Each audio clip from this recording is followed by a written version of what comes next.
Honorable Roland Martin Unfiltered, the Black World Media Network, and our partners at Actum Communications. Let's give them all a big round of applause for their support. Now, one of the things that we thought was incredibly important was to come to the Capitol, but to come to the Capitol, we wanted to come to Howard University. Vice President Harris is from here. There's so many great people who have graduated from this great institution. And one of our panelists, an alumnus here, Maurice Mitchell, is from this college. He said he hasn't been here for a long time, but he's out there doing serious work. But we also wanted to be sure to engage students.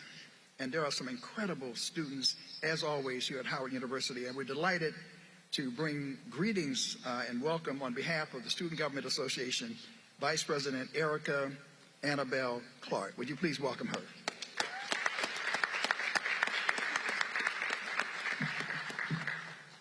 Greetings, everyone. How are you?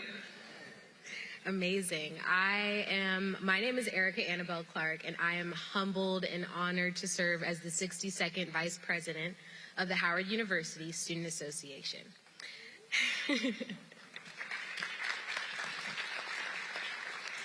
On behalf of my amazing administration and the vast student body of Howard University, I just want to welcome the IBW team to Howard University and commend our panelists, some of you alumni of this same university and faculty, for coming out here and engaging in such a pivotal discussion. We are so lucky to have a conglomerate of expertise on this stage today to provide insight into something that is impacting all of us. When Dr. Daniels first reached out to HUSA to get us involved, we were honored, because not only is it monumental to be hosting such a pivotal discussion here at the Mecca, but to give our students the ability to join that conversation and invite us to the table is something that doesn't happen very often in general, but also here at Howard University and at the Mecca. And for that, we are so thankful. And so we are so glad to be able to engage in this discussion, to talk about the impact of the midterms on Pan-Africanism, on the entire diaspora, and see where we can go from there. And so for that, I want to thank the IBW team. I want to thank these amazing panelists for coming out here today, and our amazing respondents for agreeing to be a part of this conversation. Thank you.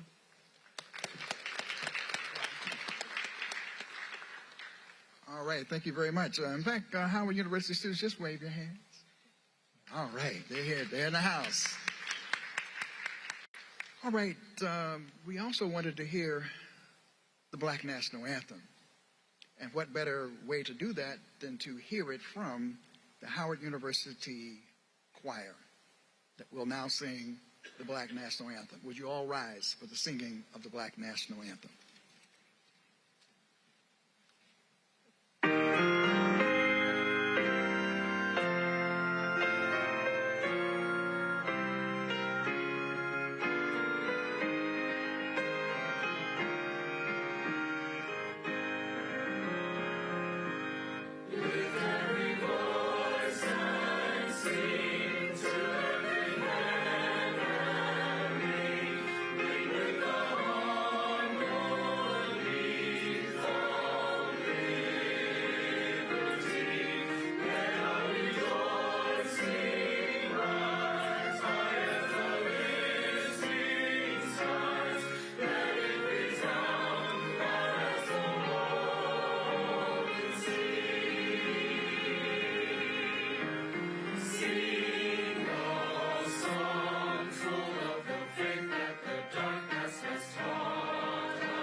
And now, I would would call your attention to the event banner, which you see here. It is remembering our ancestors. And when I thought about the greater DC area, I wanted to do something special. And so what you see on the screen at the very top is the legendary Dr. Ronald Walters.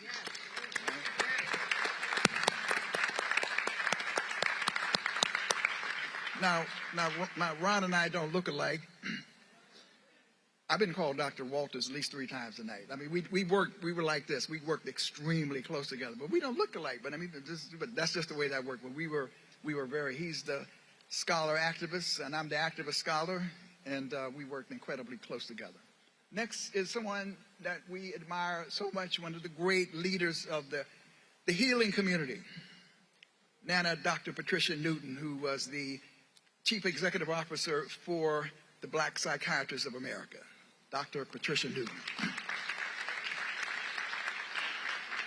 I can't think of anybody who taught us more about the insidious nature of racism. I mean, you know, she just told us. White folks may not be able to help themselves. I'm just saying. But none other than Dr. Frances Cress Welsing. Right? And one of the baddest organizers on the planet, dearly beloved friend.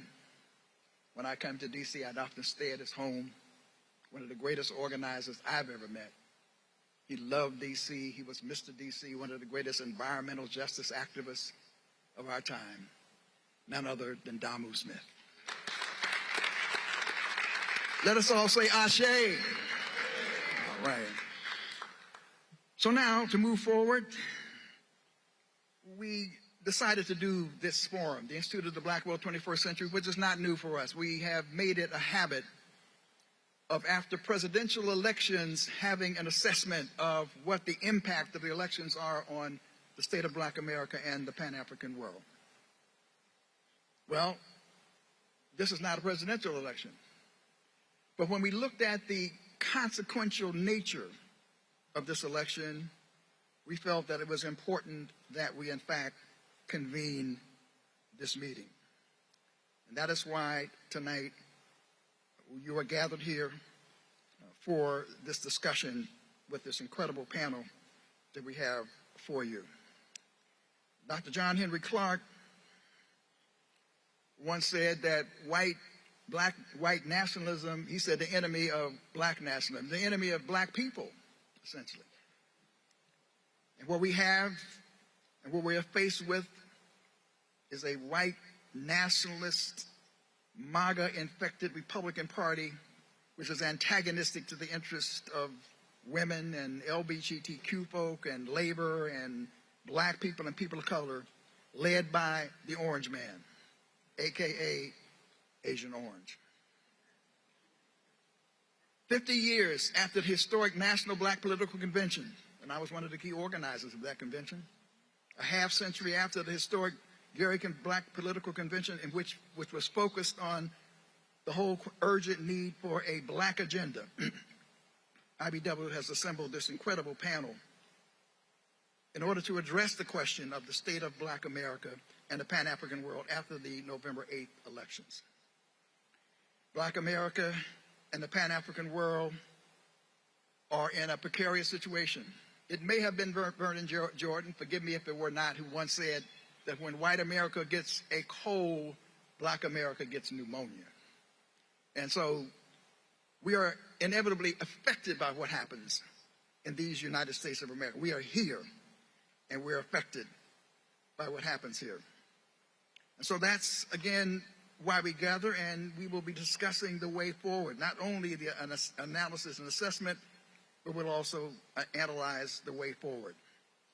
To begin that conversation, before I introduce our moderators and panel, I just want to bring in virtually Mr. State of Black America. The National Urban League does it every year, a report for years and years and years.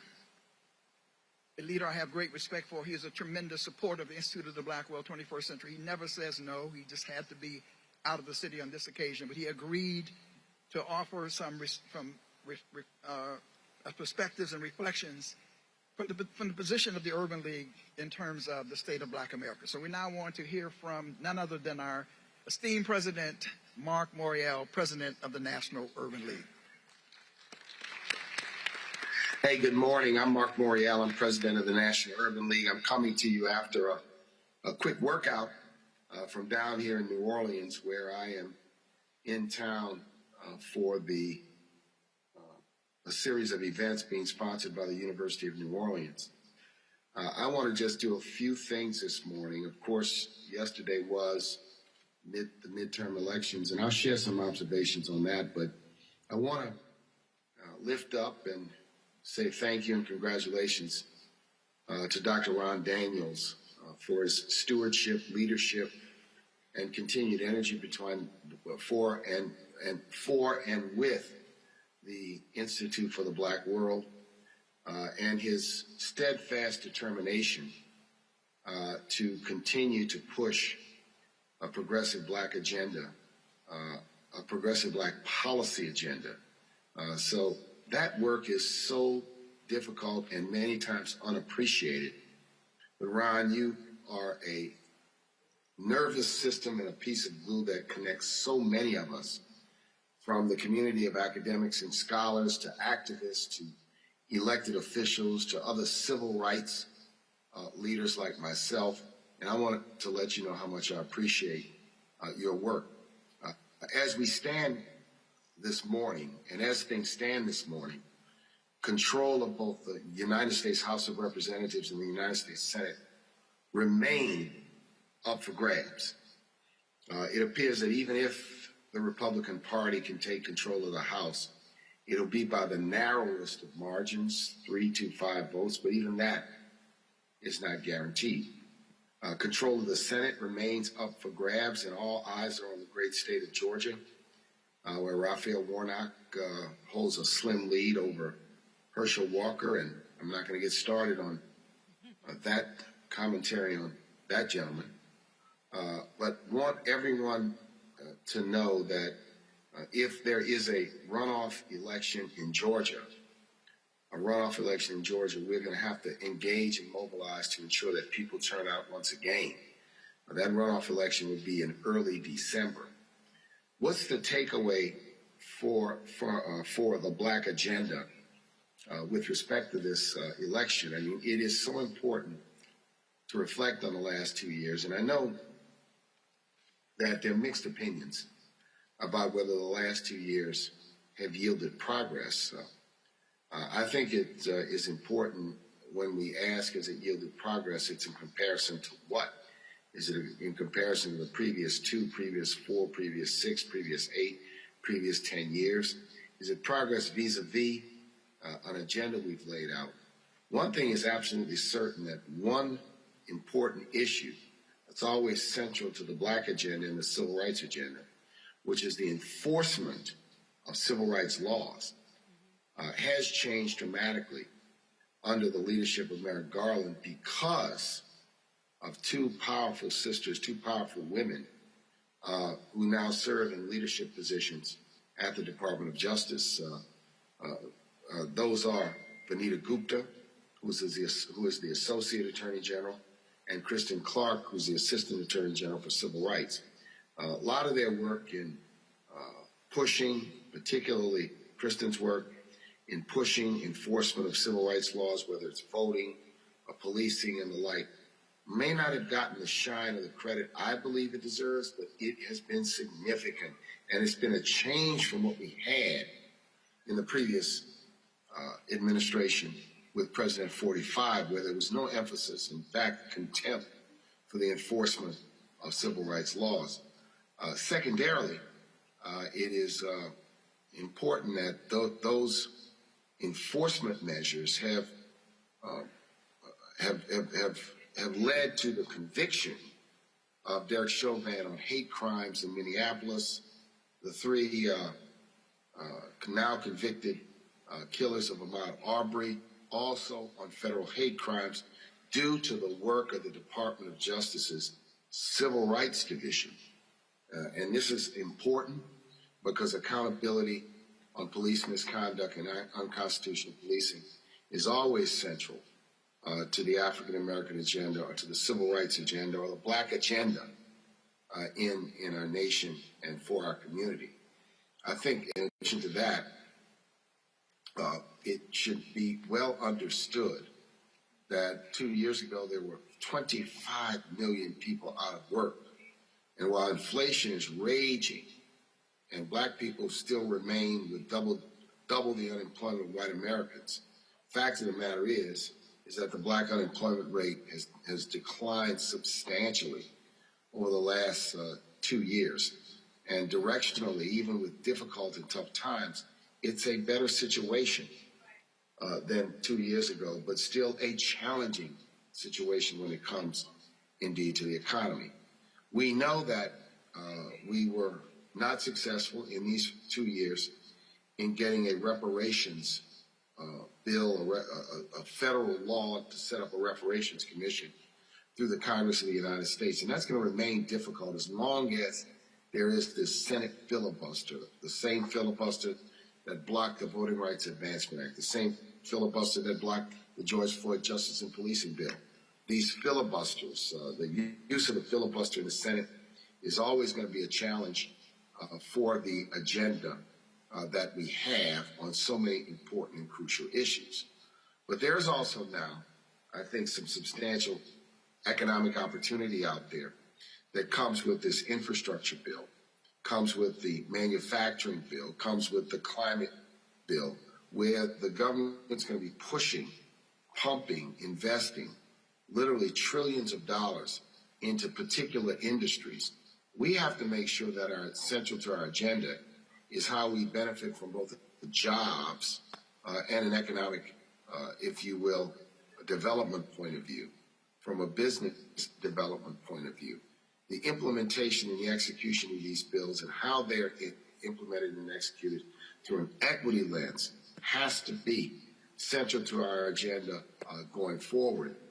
When I look carefully at these bills and I look carefully at the amount of money that's going to be invested, there's money to take all the lead out of mostly all of the water systems in America, or redo those pipes. Will Black workers have a chance? Will Black businesses have a chance? Will those funds be deployed so that cities where we have a concentration of this problem, but cities where our communities are significant and have been suffering with this problem are going to be prioritized, and first is one component of this. So there's a tremendous amount. I encourage all who are serious about economic policy to take a close look at these three big blueprint bills that were passed in the last 2 years, proposed by the president and passed by the Congress, to ensure that there's an equitable implementation of these bills. They can be dramatic, but if it's business as usual, it will be business as usual. If it's business from a transformative point of view, it will further the agenda of equity and make sure Black Americans and other Americans who've been locked out and left out have a chance to participate in those economic investments. There are many other things, but it will be difficult. If the Republicans control one or more houses, it is even difficult, even when Democrats control the majority, because majorities are so narrow. In the Senate, it's been 50-50. In the House, it's been a narrow. To get many of the things we want passed without compromises and setbacks, it's challenging. It's difficult. The most important thing we have to remember is that one of the things I think we're going to see when all the votes are counted, when all of the postmortems are done, the analysis done, is that Black people turned out in the midterms. And we fulfilled our obligation, our responsibility to participate in democracy and make sure our voices are heard. We need to lift that up, and we need to recognize that when we vote, we have power. The naysayers who recommend, or the pencil pushers, I call them, who suggested, landslides and tsunamis going in the red direction, it certainly does not seem to have materialized, but they may be changing control. It is still without question on the line. So our issues, poverty, economic opportunity, democracy and voting rights, the issue of continuing to push for reparations, those issues remain on our agenda. We have to continue to push and educate. And many of these are long-term things. We are in a difficult environment because there's a rise of extremism, hatred, and nationalism. And what that does is it creates hostility towards inclusive public policies. But this is our fight. It's the work we do. It's the work of the Institute of the Black World. It's the work of the National Urban League. It's central to the state of Black America. We focus on this. We will continue to focus on this because it is so central. So Ron Daniels, thank you so much. Appreciate the chance to be with everyone. I look forward to continued conversations. And everyone, keep the faith, carpe diem. Let's seize the moment and seize the day. Thank you.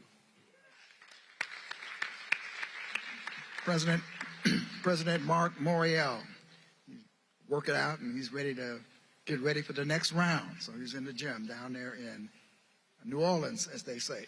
Now to introduce this powerful panel, representing some of the brightest and best leadership in Black America from the civil rights, human rights, advocacy organizations, an extremely powerful assembly of leaders, if I have to say so myself, and I'm proud of them and that they would take time to stand in the church, that they would not see it as robbery to join us this evening.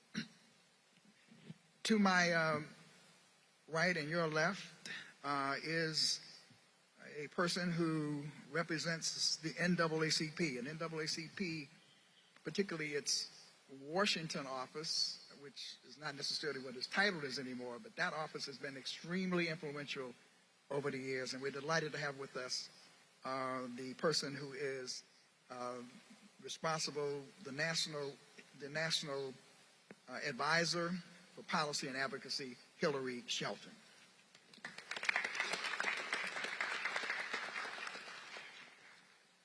I gave them a shout out on the radio the other day because I'm so proud of them because of the work that has been done over the years. This sister, we knew what she was doing. And that's Melanie Campbell, President of the National Coalition of Black Civic Participation. Next, the man with the message who knows how to talk about gun violence and how to prevent it as best as anybody I know. I uplift him. He and we clash a little bit because he gets I'm sure he's going to smoke tonight, and I'm a little bit more pragmatic, but I love the brother. He's with the Live Free campaign, and he has been pushing for money. In fact, who knows, in this next administration, see how it turns out, billions of dollars to put into the community to deal with not refunding the police or arming the police, but arming us as black people to be able to do what we need to do. Pastor Michael McBride. Next person needs no introduction because she be taking care of serious business too. We have to watch her every now and then. She get out there, we have to grab her and hold on to her because she will take no prisoners. And we're delighted to have her, and she has come up through the movement as one of our brightest and best, and that is Tamika Mallory, movement strategy and co-founder of Until Freedom. So honored, and I promised her, because we need to uphold our traditional organizations as well as our new organizations. The National Council of Negro Women is an important organization. And Janice Mathis is the president and CEO of the National Council of Negro Women. Janice Mathis. And if you can catch up with this brother, good luck, because I had to chase him down the other day and go up on campus, and then he drafted me to teach the class while I was up there. I had to come find him. I said, brother, you got to be on this panel. Y'all all know him. He is the chairman emeritus of the African American Studies Department, but again, one of the most brilliant minds we have in Black America and the Pan-African world, Dr. Greg Carr.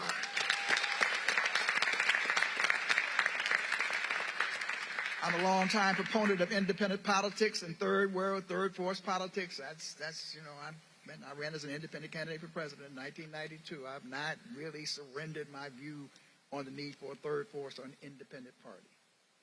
The person I think who represents that best and the formation I want people to pay attention to is the Working Families Party. He is an alumnus of Howard University, the secretary of the Working Families Party out of New York, but across the country, Maurice Mitchell.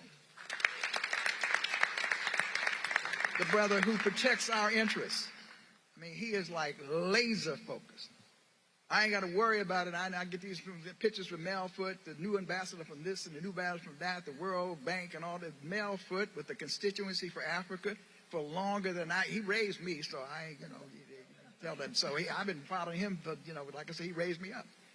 But this is the man with the Constituency for Africa who protects our interests as it relates to Africa. Give it up for Malveaux. Following in the footsteps of Shirley Chisholm and Dr. Celia Doris Tucker and others. Stepping forward to, again, organize the National Congress of Black Women when maybe it was some concern about whether it might not survive. She stepped in to make sure it survived.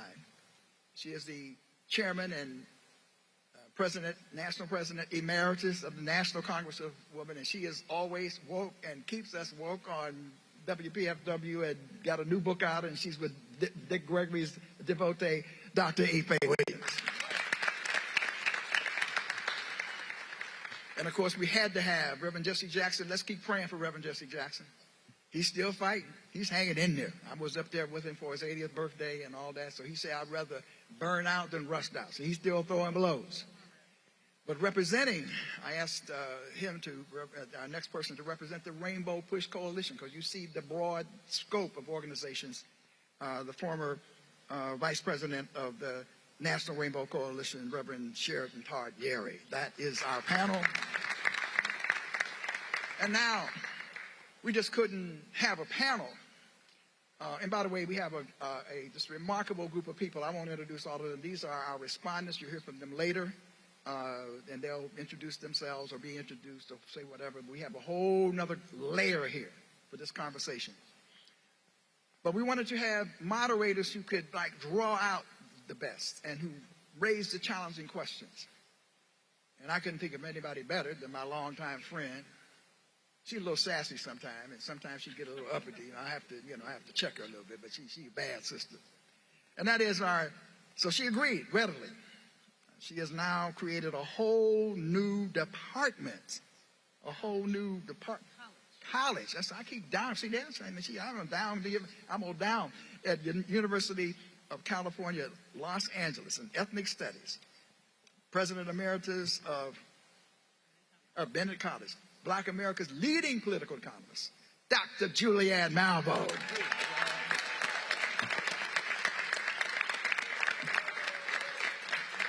And I didn't know whether he would do it. I was praying and doing all kind of stuff.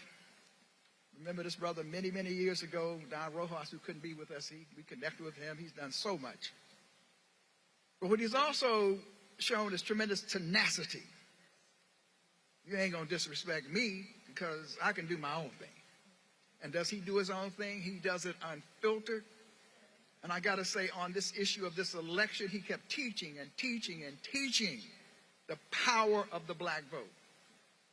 And so we are honored to have him with us tonight to guide this conversation. Let's give it up for Roland Martin. Roland Martin. So, Brother Roland, we were up until 2 o'clock in the morning chopping up this election. Chopping it up. And I got to give you props. I've been a regular on your program, and you just do it. You ain't crazy about the other people. You crazy about the truth. And we appreciate that. We truly appreciate that. Yeah, give it up for him. Come on now. So before we get to the panelists, what you got to say? I know you got something to say. Yes, I got something to say. Let's start. Okay, so let's start off. I will start with Tamika. I think she must be the youngin' on our panel, which is a good thing. This young lady has brought energy, tenacity, focus. She stands up for us, and that's important. So we're not going to reintroduce people. I'm going to start with Tamika, and you and I go back and forth on who we're going to introduce. But y'all got 2 minutes or less to say what you got to say about the impact of this midterm election on Black America. I got the clock. Or less. I already know Roland will text me and say, shut up. First of all, thank you all so much for having me here. I feel so good to be among this group of individuals. Many of you, whether it was directly or not, have helped to raise me and to birth in me who I am today. And I am just so, so grateful to finally have a seat among the greats, because there was a time when I was not necessarily sitting, but really organizing.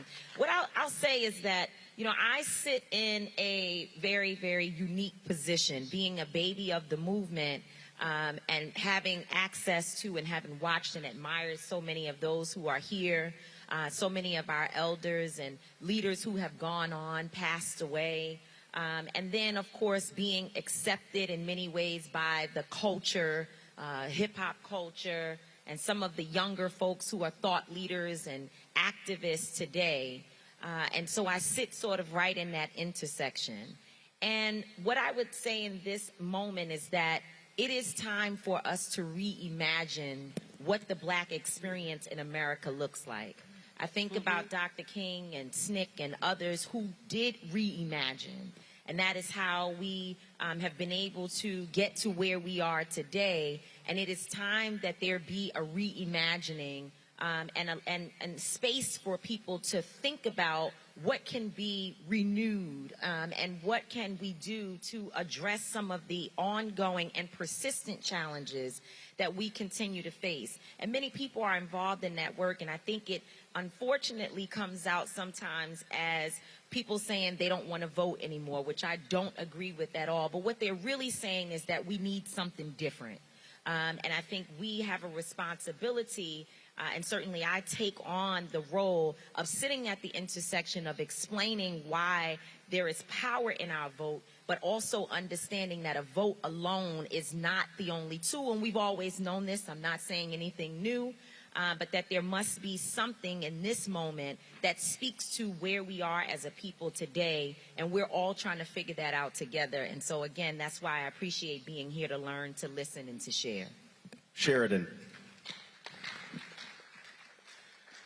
Well, good evening to all of you. Good to be with you, to soak up the energy in the room, to see all of the faces, and to appreciate just how important this moment is, not only for the Black community, but for the nation.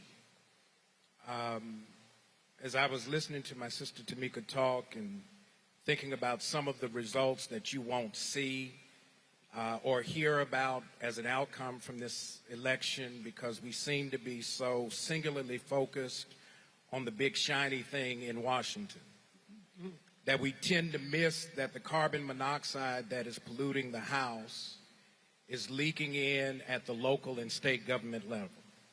And because we are not positioned to cover those fronts, because we're overwhelmed by the media presentation that has us actually having what some folks think is an argument about who they should vote for in the Senate election in Georgia, that somehow or other trying to create this emotional conflict about folks who have our same skin but don't necessarily have our same frame is a problem that we got to work through. And so I would say that part of our conversation has to be about theopolitics, a theology of race that is lifted up for us as the supremacy of white imagery, white expectation, white normalization at the expense of everything else. And so when we talk about reparations, we're going to talk about reparations in an environment where denial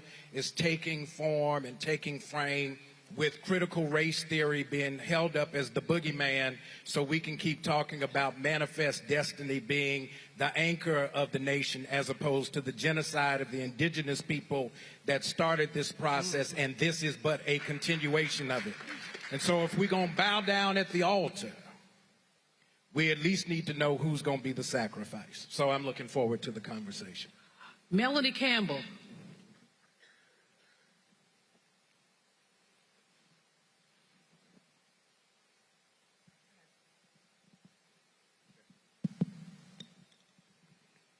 Hi, hi everybody. Hi, Roland, everyone. Good to be here. The thing that I really just shortly wanted to, and thank you, Dr.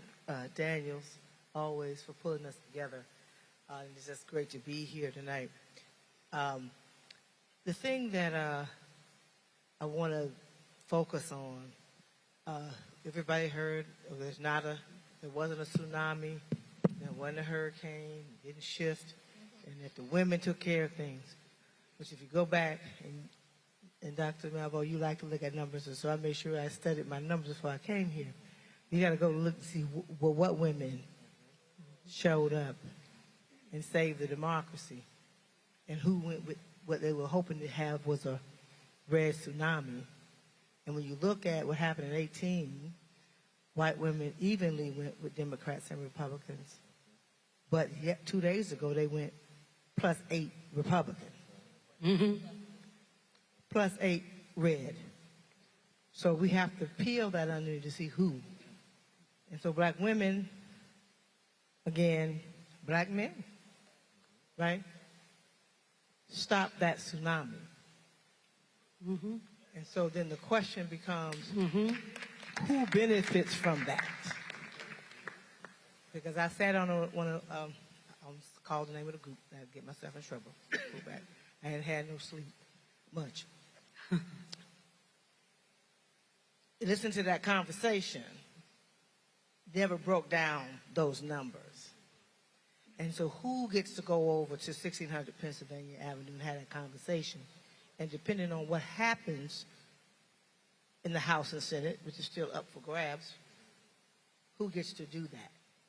And so when we talk about that, we've struggled the way we had. We don't need to have to go outside and get arrested, Tamika and Jan. When we saved this country one more time, we need to be sitting at the table talking about what our agenda is and where we go to continue. I'll stop there. Roland cuts me off.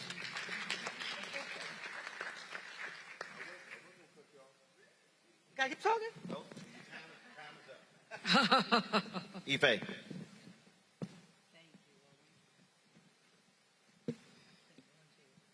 Testing 1, 2. Better. Okay. I want to say hello to all of my WPFW friends. I know they're listening, all our WBAI friends, and all of the Pacifica stations out there across the country. I'm not overly optimistic that very much is going to change. We've had a predominant class of people and group of people that we thought were going to do a lot of things for our people that didn't get done yet. But you know why it didn't get done? Because we don't have the same unity that we used to have, and we're not willing to go out there and to put ourselves on the line for it to say what must be said. I look at what's going on with our brother Tyree Irving right now, and how many of us have said anything about freedom of speech. We hear so much from others when they talk about us and they put us down, but then we're afraid to say something when somebody else is talking about our people. Until we do that, until we're too afraid to talk, then we won't get anything done. So I need to see us return to that unity that we once had. And I remember the strong women that we have to lean on, my sisters who are here this evening, and also my brothers are very aware of them. I'm sure Dr. Carr is, because he's got more books than I've got in my house, and I have rooms of them over there. But, you know, we have people to lean on so that we can get over that fear that we sometimes have. Dick Gregory would remind us that God and fear do not occupy the same space. But some of us are still to speak out on the things that we ought to be speaking out about. We have Ida B. Wells. We have Frances Cress Welsing. We have Fannie Lou Hamer, Harriet Tubman, Sojourner Truth. We have Tamika Mallory, and we have a lot of young people. You know, we got to stop saying, "Ooh, these young people, they ain't doing this, they ain't doing." Let me tell you, the young people showed up. this time for this election, and we need to stop saying that. We need to be with them. We need to be joining hands with them. It's not just about woman power, but I had to say to my white women friends a long time ago, yeah, I'm glad to be working on the Equal Rights Amendment, but you know, I've got some rights that I want you to help me work on, and if you don't help me work on my rights, I don't have a whole lot of time just to spend on the fact that I am a woman, because black women are already strong. You know, we don't have to be taught to be strong and how to vote. But I tell you, the most important thing we can do now is to not be afraid to form coalitions and work with each other, and not think just because you go all the time to the powerful people that the rest of us can be forgotten. We've got to learn to get together and plan our agenda. That's why a lot of our people don't follow it, because we don't go to them anymore. Justice means something different for a lot of our people, and we have to talk with them to understand that. I love you, thank God, and bless you all. My sister, thank you so much. We didn't hear much about Africa during this midterm election, but I want to hear from Malveaux about this. Great, thank you. Am I on? You up? Okay, first thing I want to thank Brown Daniels for inviting me. On the Africa side, I've been working on Africa for more than 40 years, been to many countries in Africa. First thing I will say about this election, it wasn't just about black America, the 40 million of us here. It was about the 2 billion African people worldwide, and they're all watching this. I would say in terms of U.S. policy toward Africa, historically it's been bipartisan. When I look back at the most effective American president working on Africa, George W. Bush. You don't want to hear that. $20 billion for PEPFAR, $5 billion for Millennium Challenge, great on trade. So don't think that this is a Democrat or a Republican party. We did very good up until Donald Trump. Donald Trump stood to the mic and said, shithole countries. That's how he described Africa. And ever since then, we've been backpedaling. Biden is doing a great job trying to turn this around. We're going to have a U.S.-Africa summit December the 13th to 15th here in Washington. 40 African heads of state are going to be here to talk about U.S.-Africa relations. If you don't know about it now, you're going to know about it, because you won't be able to breathe or get around town during that time. I want to say that the real challenge going forward is to scale up. The commitment from the U.S. to Africa is minuscule. And when we're dealing with issues of climate change, health challenges, trade, and all these other kind of things, we need to scale up what the U.S. government is doing for Africa. But I think we're on the right track. We're on the right train. I'm not convinced that no matter what happens in the Congress, we're going to see a dramatic change in U.S. policy toward Africa. Thank you very much. I yield back. I got 15 seconds. I want to recognize the ambassador of Mali who is here. Stand up, Ambassador. Oh. My good friend, Ambassador Berkeley of Mali. Thank you very much. Thank you. Hillary Shelton. Well, good evening. I'm excited about being here, first because I get to take notes from all my heroes that are sitting in this line. Many of you, I have your books, I have your speeches, I have other things that you've done for me, and I'm just delighted to be here for that reason. But also I understand and see who's on the second row. Who's on the second row tonight are those that are going to keep us honest. They're going to ask the hard questions, as they should, and we're glad all of you are here as well. So as I think about our discussion for where we're sitting here tonight, as we're thinking about the vote count that's going on throughout the country, I'm very thoughtful of what we did to get to that point. I'm very thoughtful about those that serve in the U.S. Congress, and quite frankly, even the guy who's president of the United States right now, that he had to make some deals, and they had to make some deals with the African American community. It was an extraordinary thing to have a white man, stand up in South Carolina and say, I will make sure a sister sits on the U.S. Supreme Court as soon as I become president. That's a big deal. And he followed through on that promise. As we talk about issues of who's going to actually set the policy, we have a 435-member House of Representatives, a 100-member U.S. Senate, and we think about the bills that were introduced and actually passed, the things that we were able to get done with the first year of that new configuration is an extraordinary thing even today. Because one of the things we did is that now it is finally time for you to pay up. The damage is done to the African American community as a result of slavery and all those other things that were tied to the transatlantic slave trade need to be paid up. The assessment that needs to be done is one in which we need to have hearings all over the country.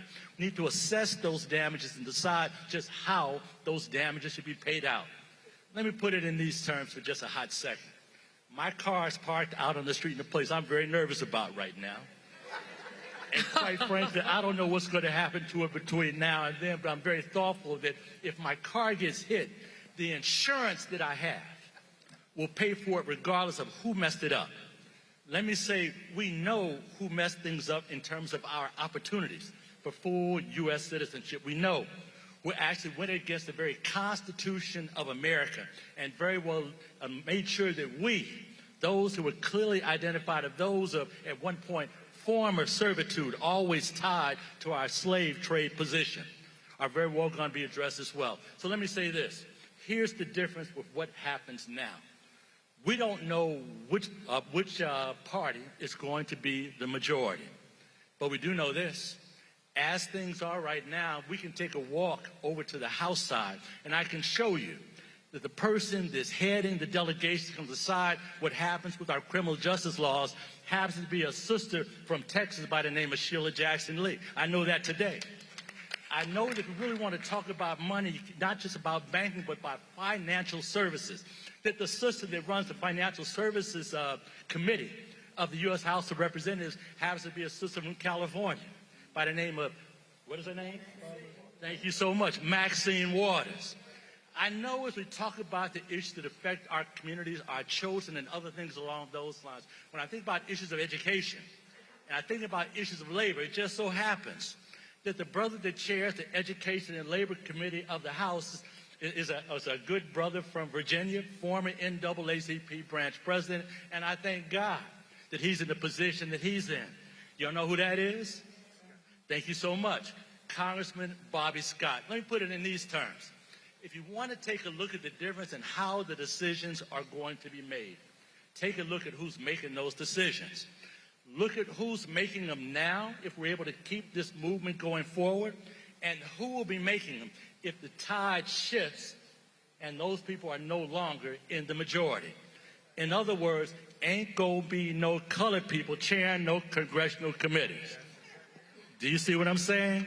Thank you, Hillary. So there's a lot at stake. Thank you, Hillary. You made the case. Thank you. We appreciate it. And I'm going to go to my fearless leader, Janice Mathis. You did go by 4 minutes and 20 seconds. Oh, let me apologize. We will follow up with the rest later. There's more to come. Testing. Well, thank you, Dr. Malveaux and Roland. It is such a pleasure to be in this company because I know this is like family reunion. We've all worked together over the years. I'm burdened a little bit by history tonight. They talked about NCNW being an old organization, and certainly we are. Not just old people, but been in business a long time. In 1935, Mary McLeod Bethune founded the National Council of Negro Women to be a political voice for black women. And last summer, her statue was installed in the United States Capitol, replacing, as only God could arrange it, a Confederate general who was one of the last to surrender his army and helped to propel the notion of Juneteenth down in Galveston, Texas. And so there is a kind of a zeitgeist. And I think about, Tamika, when you say that we have a responsibility to reimagine. Bethune couldn't imagine that we would sit in a place like this that gives out all kinds of degrees to people who come from all over the world to be educated, recognized as one of the finest learning institutions in the universe, and that we would be in charge of our own destinies in the way that we are now. We've got to reimagine. What I took away from the election was now we own the environment. For good or bad, whether we get this Congress, Hillary, or the next one, this is ours to run now. This is our time. And like Jesse Jackson would say, they don't know how good government could be until everybody can play. We have never meant this country anything but good. And we're going to rule it and run it in a way that is sound and fiscally responsible and live up to all of those creeds. I don't want to hear any women telling me about reproductive freedom if they voted for the GOP, though. And we've been dealing with that for quite a while now, where people, you couldn't get a Democrat to appoint the Supreme Court that we have now. When Clarence Thomas went on the Supreme Court, it was to replace Thurgood Marshall. Sometimes it's good to know a little bit of history. And so the next time a white man from the GOP recommends a Southerner from Georgia to you for high political office, you have to think about whether you're using your power wisely or not. I happen to be a graduate of the University of Georgia in Athens, Georgia, and was there when Herschel Walker was playing football. They used him like a mule then. And I won't comment on what they're doing to him now. But there are no issues that are beyond us, is our point. We celebrated Black Women's Equal Pay Day. It wasn't really a celebration because it wasn't until September of 2022 that Black women earned what white men earned last year. And we're not moving in the right direction because last year, Black Women's Equal Pay Day was in August. It took 8 months. This year, it took 9 months. We've got work to do. Janice. I'm done. It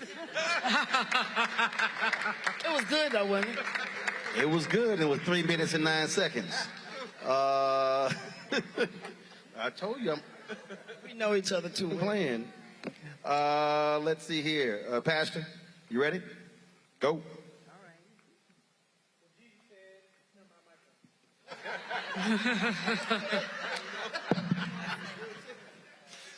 That if we know the truth will set us free.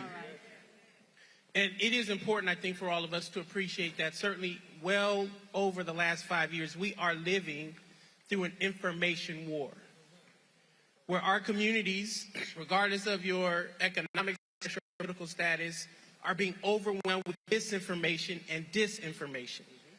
And we should have a focus on the federal level, but I think we cannot be so preoccupied with wanting to save the country that we lose the streets and we lose our neighborhoods.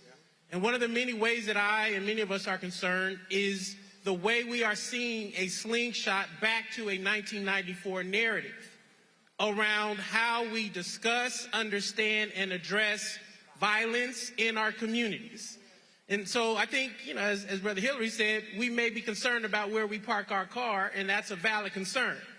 But we also must appreciate the root causes of why violence in the last 2 years, after a historic reduction in violence, has literally shot up. It is not because Black folk all of a sudden got more morally malevolent or out of control in the pandemic. It is because of a global pandemic, a once in 100-year global pandemic that hollowed out elders in our communities who are taking care of many of our young people, who hollowed out the programs and the resources that were beginning to come to scale, that invested historic amounts of funding in police through the CARES Act and the ARP Act, and did not replenish our communities so we could have food programs, housing programs, and opportunity programs.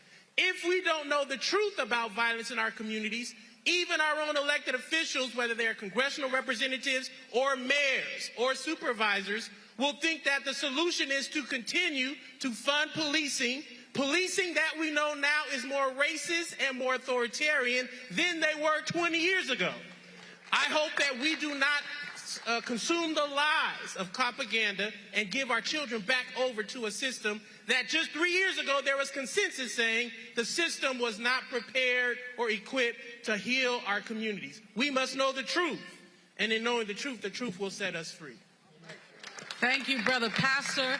I'm going to go to Maurice Mitchell. This has been a bipartisan conversation, which makes the third parties all the more relevant, I think. Maurice.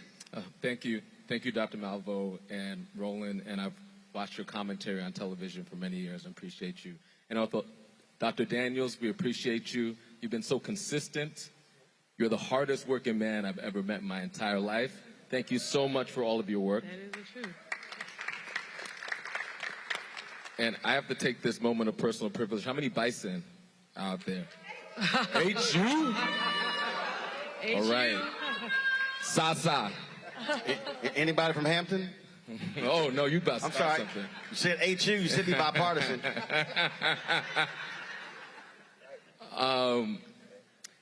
So I'm going to use my 2 minutes wisely and say this, that indeed, it's important that we consider the role of independence. So I run an independent political organization, independent of the Democrats and the Republicans.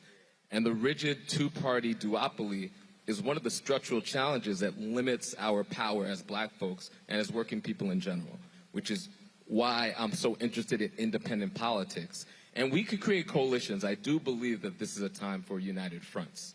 So the Working Families Party, we joined the united fronts with the Democrats against the fascist Republicans. It was strategic, but we're clear that we also have quarrels with the Democrats. It's a both and.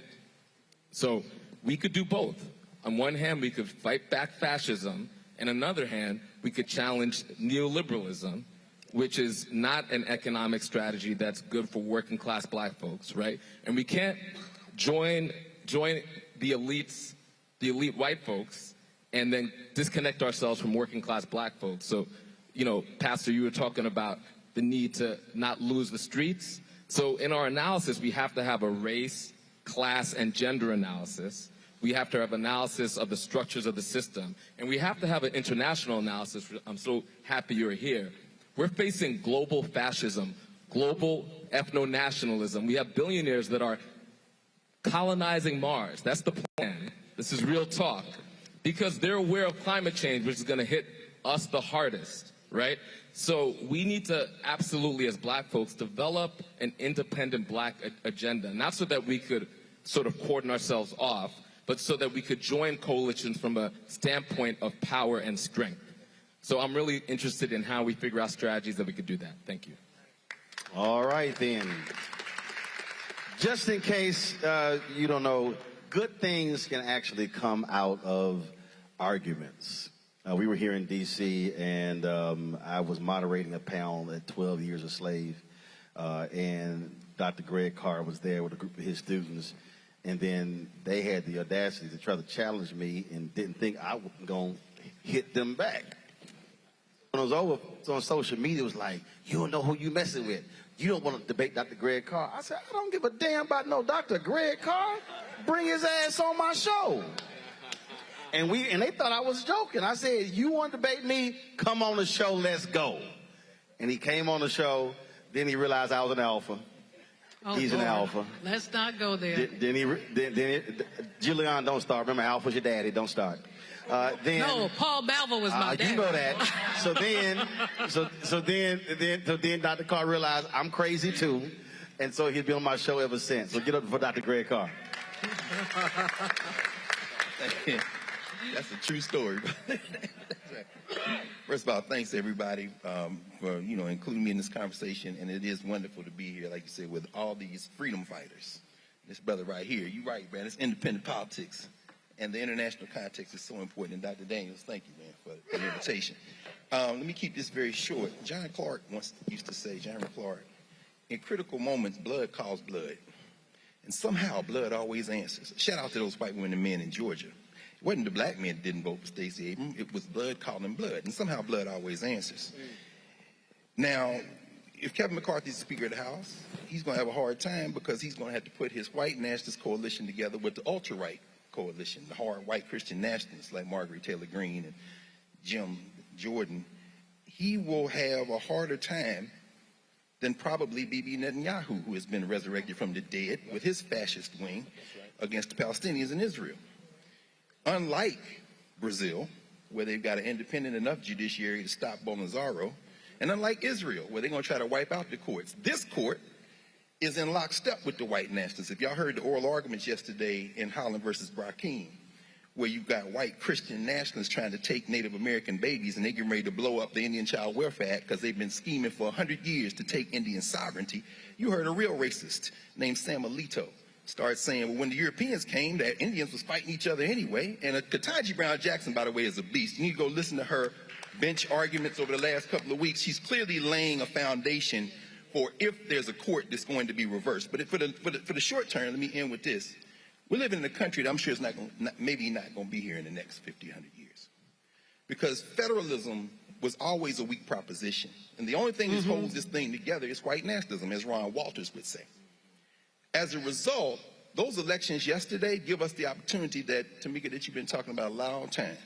I listened to you and Linda Sarsour talk about when we vote, when we exercise our vote, sometimes it's harm reduction, sometimes it's self-defense, and it's important to use that tool. But as we're doing that at that local level, what did we see yesterday?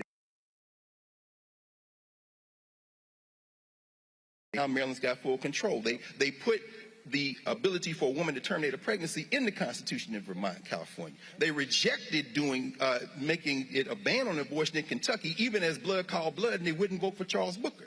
And Roland, you said it, which went, I think, to 2:30 a.m., if I remember Dr. Malveaux, it was on. But that's what happens when you own your own shit, by the way, as you say.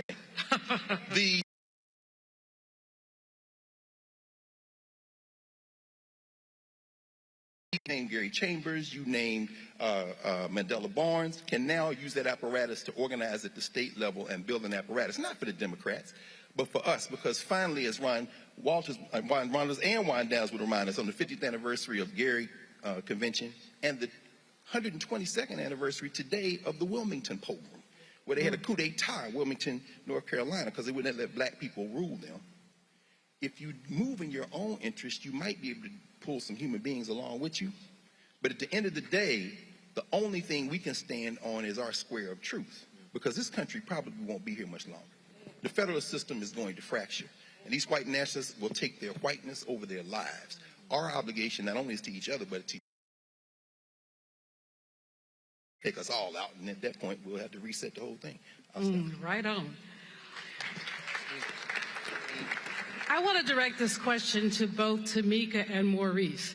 Did black youth get a bad rap in this election? You heard a lot of stuff, people saying the black youth are not coming out. Melanie, you can jump in here too, because I know you've been working with you.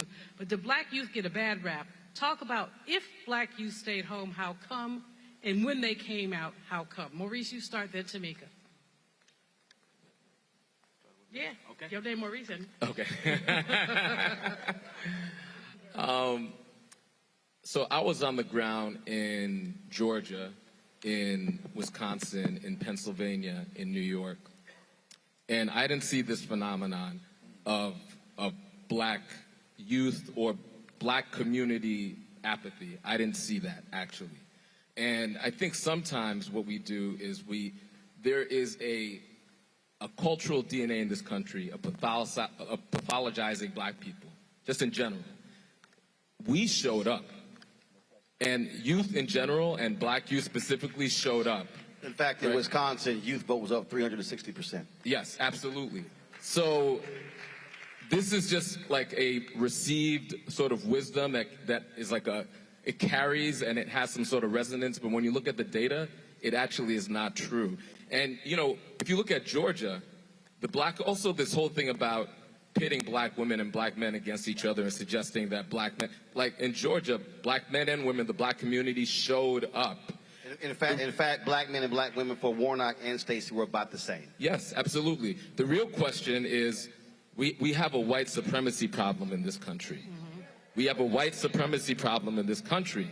And this is the central problem that we have to face, right? If black people showed up at 100% in Georgia, unfortunately, Stacey would have lost because white people, white women, white men, chose fascism. We have to ask ourselves, why are these folks choosing fascism when it could not be any more stark, right? The Republicans and the right wing, they are offering nothing but a contraction of our rights, whether it's abortion or whether it's LGBT rights. They have lists of books that they're attempting to ban. This is textbook fascism. And millions of Americans, millions of working class and other Americans, and if this is racialized, are seeing this, are seeing that stark difference and are choosing fascism. And we have to ask ourselves, what is happening there? So we need to place, I think, the emphasis and concern on those communities. Black people are showing up. Historically, we've always showed up. What we might need to do is figure out how we don't get lost in the sauce, which is, I always come back to our political independence, and ensure that when we win the victories for Democrats, that we demand more in exchange. right? So we're strategic. Of course, we're going to show up against fascism. But then there's the second piece, which is the demand that comes after the harm mitigation. What exactly, and we can't just be happy with surface things like a Juneteenth. You know, I didn't ask for that, and also, I don't know how many people asked for it. Okay, hold tight. Some of us are born and raised in Texas, so we have a different perspective on Juneteenth. So I'm just saying. Okay. I'm just saying. I'm saying, look, I'm saying that's fine. However, we need to deal with material changes in working people's lives, right? I would give up any holiday Maurice, to transform our economy. My brother, we appreciate you, and Tamika's going to speak to this. No, I mean, well, you were on it, so I thank you. But, you know, I think the way our society is set up, black people get blamed for everything, you know, and it's a scapegoat. Is to say that we didn't do something. And in fact, what troubles me is even within our own community, when we want to challenge the system, especially when it gets close to elections, we are told to be quiet because we will be blamed because someone didn't win. Even as we were dealing recently with the legislation to put more police in our community, which we know we don't need, because the police that are being placed in our communities are coming through a system that has not been changed. There still are not the types of accountability measures necessary to ensure that the police departments across this nation respect black people, and that if they don't, they will face consequences for such behavior. And so we don't want more police. We need more services. We need to ensure that the mental health of our communities is strong. And I mean, all that has been said in terms of food security and health issues, that's what we want to see. And we know, because we have the data to prove, especially in a place like New York City, where we have something called the crisis management system that I helped to start some years ago. We know for sure from the data that whenever services are provided, holistic services are provided to communities, that the issue of violence as it is today is reduced significantly. We have communities where there was shootings every day, sometimes in the summer, every hour there would be shootings throughout the day. And then after the crisis management system was created and resources, real money, was put into the hands of people who are formerly incarcerated, people who have been shooters in the past, families, and also looking at healing services. Once that was done, violence reduced to the point where there was no shooting for months in some of these communities. And so it is very disingenuous of folks to do what they've been doing. And let's talk about disinformation and youth, because that's a big part of why our young people are not showing up, some of them, because many did. I got several text messages from folks that said, that last dirty look you gave me made me go to the polls, and so I voted in my first midterm election. But what they are hearing and reading online, now we have a Twitter that is out of control, where there are people who are spreading information, including the new owner of the platform, that is dangerous to the minds of our young people who pick up a phone more than anything else for information. Recently, an article came out, and if I could get a few extra minutes, because I leave at 8:30, I have a flight at 10 o'clock. So if it's okay, thank you, Roland. That face, and then I don't need to say anything else. Speaking of looks. Okay, but there was an article that was released about 3 weeks ago that talked about the Russian bots and their role in the Women's March, and how they targeted Linda Sarsour, number one, and of course all of us, and had all of this negative messaging out there about the march itself and us personally. And the way in which they tore apart the fabric of what we were working on, and the campaign to get women from diverse backgrounds to care about marginalized communities. When they saw that happen in somebody somewhere, don't you think for 1 minute that we believe that the Russians from all the way across the world just happened to decide that the Women's March was important? No, there were people here working in America that had relationships to issue an attack against us. And so our young people are reading and watching this misinformation and this disinformation every day, which is feeding, unfortunately, a hopelessness, right? Because ultimately, I think most of our young people, when they look at this stuff, they know that that we have an importance to care about our communities and that we should be doing better, if you will. But then when they read all of this back and forth, it just becomes like inauthentic. And why should I care? Why do I need to continue to be engaged in a system that feels like it will never, ever right itself to take care of the concerns that we have as a people? So I would say the last thing is that it is a lot of what I believe is racist media play. And that includes some of the national networks that we watch every day and that some of us go and speak on, where we have people who will not tell the truth about the numbers and they won't tell the truth about the issues, and we don't see the concerns of young people on these major platforms. And therefore, I asked the question, not if they should be involved, but why should they be involved? Where is the sense of hope that we are providing them that makes them think that it's not just about holding the line for Democrats, but actually getting something done that will make their lives better and that will help Big Mama and Mama with their needs so that their communities don't continue to look the way that they look today? So I will add this. You talked about those mainstream media outlets, but this is also why we have to be very conscious of black targeted and black owned media that actually parrots white media. So what happened was the Washington Post did an article that essentially said that Tamika, Bob Bland, and Carmen and Linda had been run out of the Women's March. Black-owned media outlets aggregated that story, rewrote it, and placed it on their websites. I personally called two of them and said, take that down, that's a damn lie. How can you be black-owned and you can't pick the phone up and call the black people involved? What they didn't say in the article was that there were term limits and their terms were up.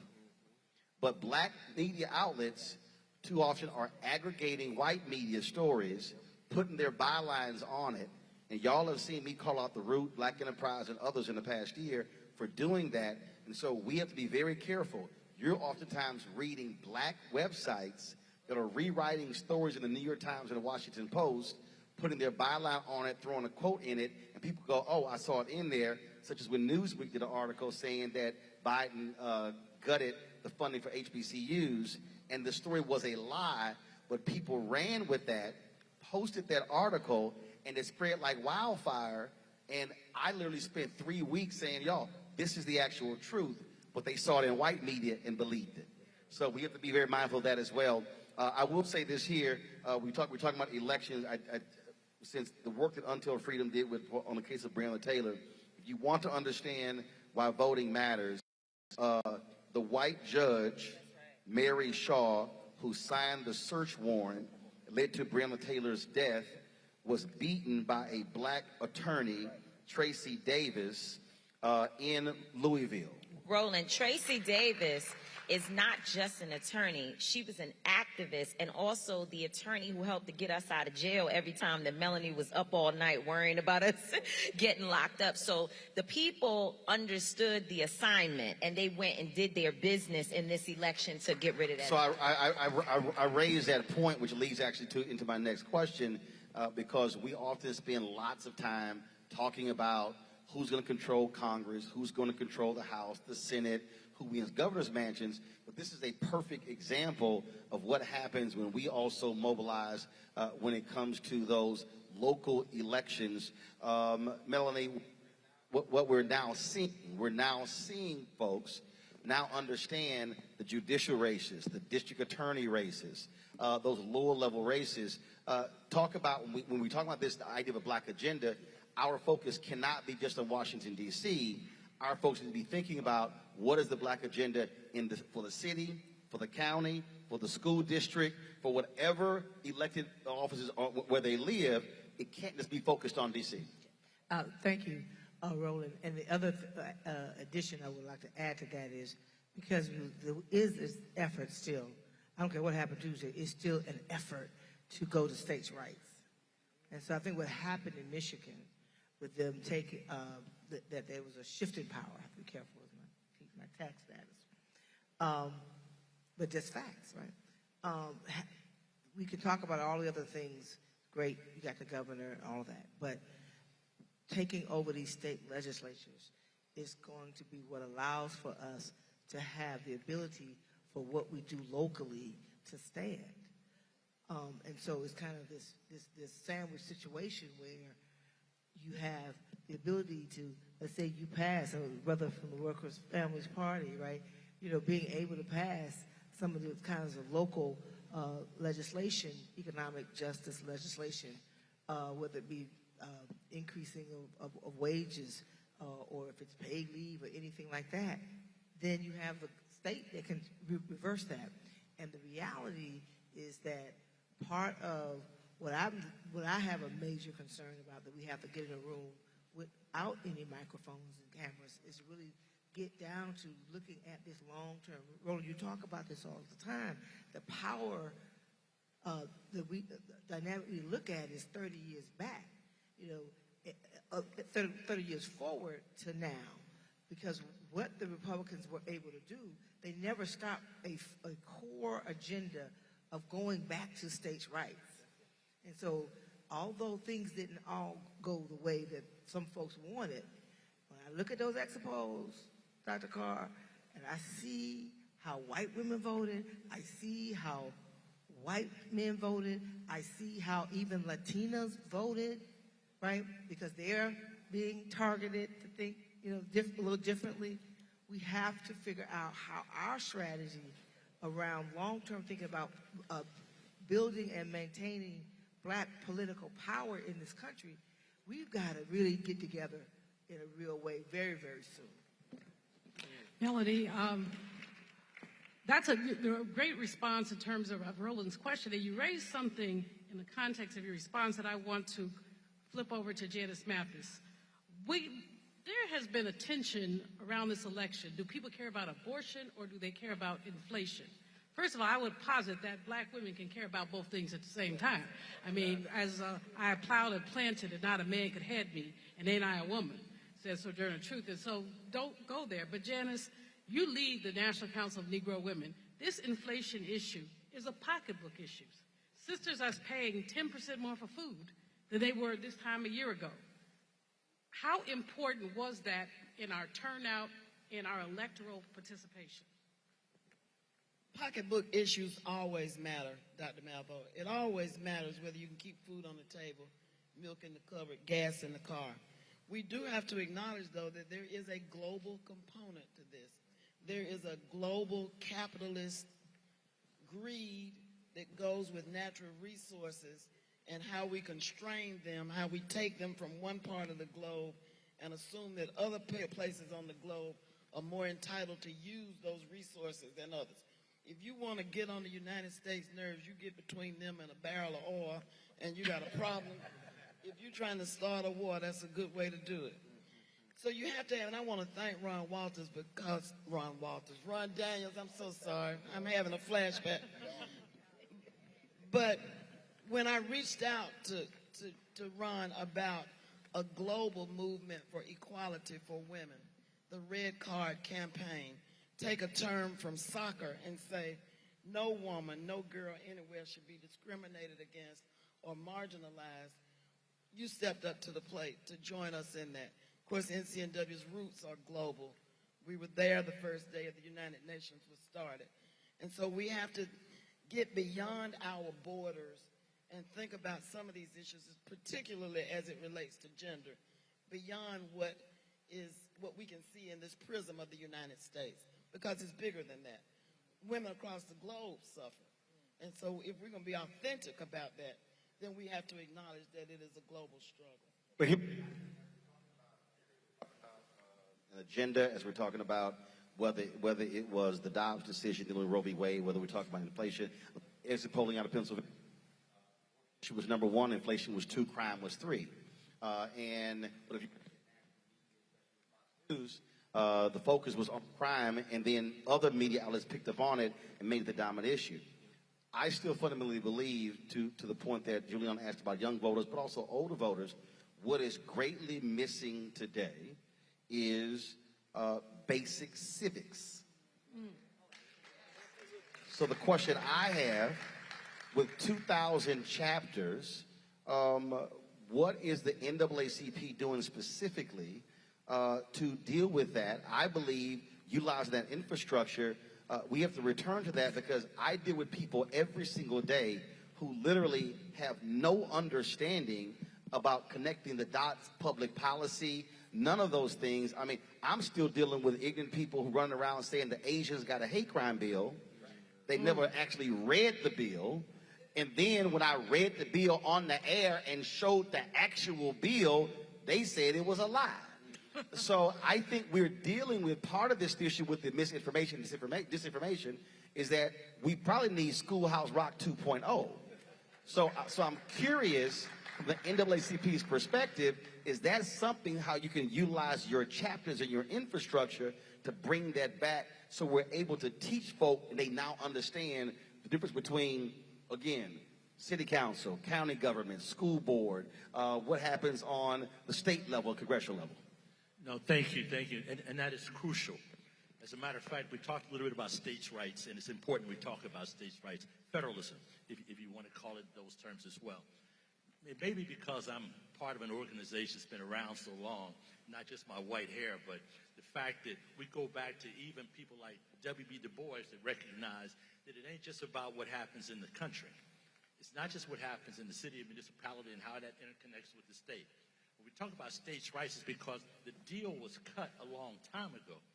The way the deal was cut, it was say that if you want us to be part, this is coming from the state governors, if you want us to be part of this vision you have of this so-called United States of America, then you're going to have to give us some things that we want too.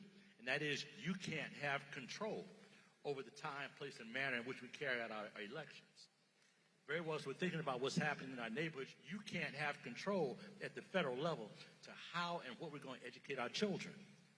You can't have any control at the federal level of what we're going to do and how we're handling things in the neighborhood, who gets to live in what neighborhood, what area. So here's what we do to answer your question. We have conventions every year. We've been meeting together since 1909 to talk about just that set of issues. As a matter of fact, we train our people to understand not just what's happening in the federal government, but we're going to need your help there, because you're going to be electing some members of the House and a couple members of the Senate to spend some time up here, and we need somebody that can have some control over them. If you want to stay in the Senate and get all that grandiose attention and everything else, you're going to have to deliver on some things for us. It's not a surprise when we think about those issues that the woman who happens to be the Vice President of the United States was a co-sponsor of the Senate bill to support H.R. 40. She and a good brother from New Jersey, thank you so much, Cory Booker, were actually the two people in the Senate that moved that bill through. We understood how important it was for them to do that at the state level, at the federal level, but we've moved to have a number of states actually pass legislation supporting the same thing. Now let's take a step beyond that. At the local level, we've been doing the same thing. We actually have a delegation to show you we don't limit this to the borders of the United States. We have a delegation in Egypt right now. This meeting over something called COP27, which is an initiative to address all the poisons that keep being dumped in our communities. Now, people want to say that's just a local thing. It's not. Folks are making a ton of cash, even moving all these contaminants from other countries in through various components of the U.S. and getting paid along the way. Bottom line, if you only talk about one issue, you've missed the point. If you don't think about how each of them interconnect with the others again, you've lost sight of what needs to happen. Let me say this. Du Bois was right when he talked about it in 1904, the importance of addressing these issues both internationally as well as nationally. Du Bois was one of the people that actually worked on something called the League of Nations that you know today as the United Nations, because he said you can't solve the problem in the U.S. if you're not looking at what's happening in Nigeria, and you can't solve the problem in Nigeria if you're not thinking about what's happening in South America. Let me say, I've yet to go to a country that does not have a group of black folks that came to those countries in much the same way we came here. So it's not surprising, and it's actually crucial that we have those discussions on a regular basis and talk about what it means. The last point I want to make is this. I'm convinced that as old as I'm getting, I was surprised when our young people turned out the way that they turned out. When they came out, when we've been teaching them and preaching at them and whatnot, hoping that they got it, and they sometimes look at us and just look away. But when it was all over and done, they're the ones that registered their friends. They're the ones that took them all to the polls to vote. They're the ones that made sure that Joe Biden, they will continue to hold Joe Biden accountable to make sure he gives everything he promised to be able to live at 1600 Pennsylvania Avenue. It's national, it's international, it's a local, and if you don't keep attaching the dots, you will miss the point. You know, we got two pastors. Thank you, Hillary. Wonderful. We got two pastors on this platform, and I want to ask them a question. What's faith got to do with it? You have these people thumping on their Bibles, talking about what the Lord wants. They don't know the Lord, but that's another story. I want Pastor Yeary, forgive me, and Pastor McBride both to deal with this faith issue and the hypocrisy of the ignorant leaning on a Bible. They believe in life but not in living. Help me out. Well, it has been the case that there have been at least two parallel expressions of Christianity in this country since its inception. There's been the white slaveholding church, and there's been the always emerging black liberation expression of Christian faith.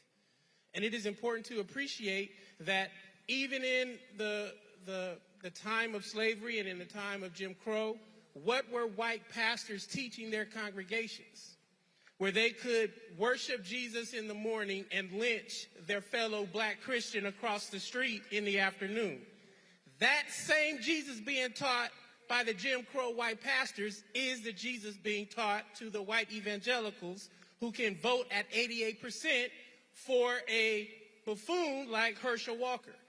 I want to challenge black people who attend white evangelical churches.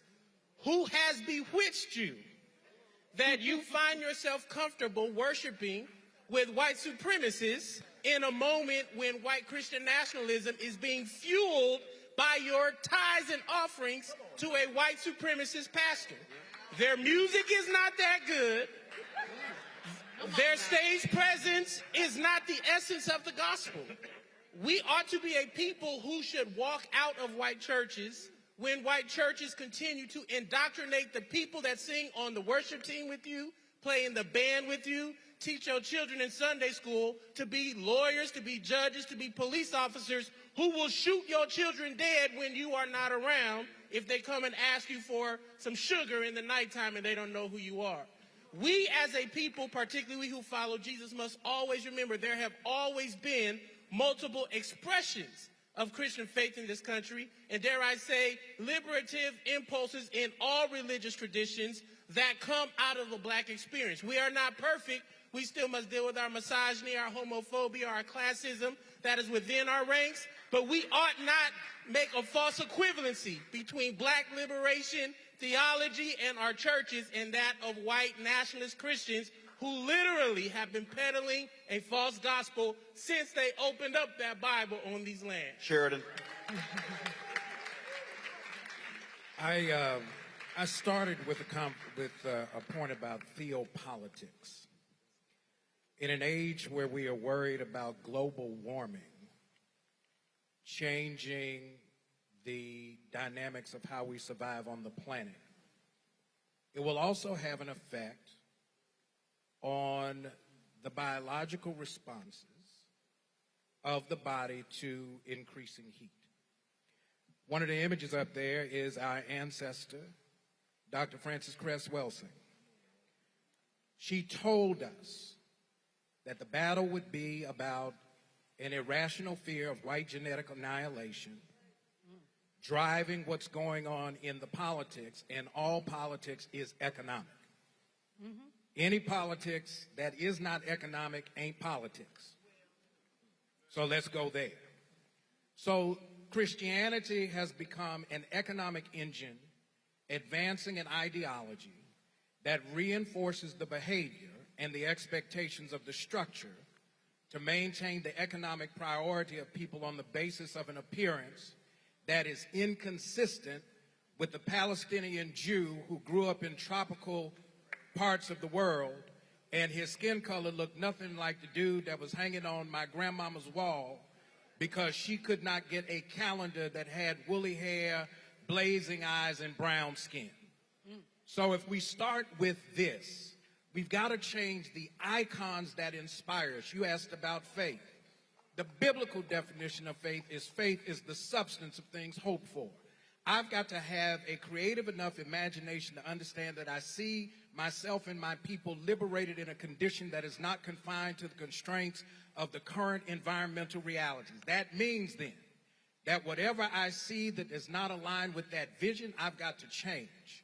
And if I'm not going to be about the change, then I will quote the Reverend Jesse Lewis Jackson Sr., who has said on more than one occasion, and my big sister will know this, Janice Mathis, that the only thing worse than slavery is adapting to it.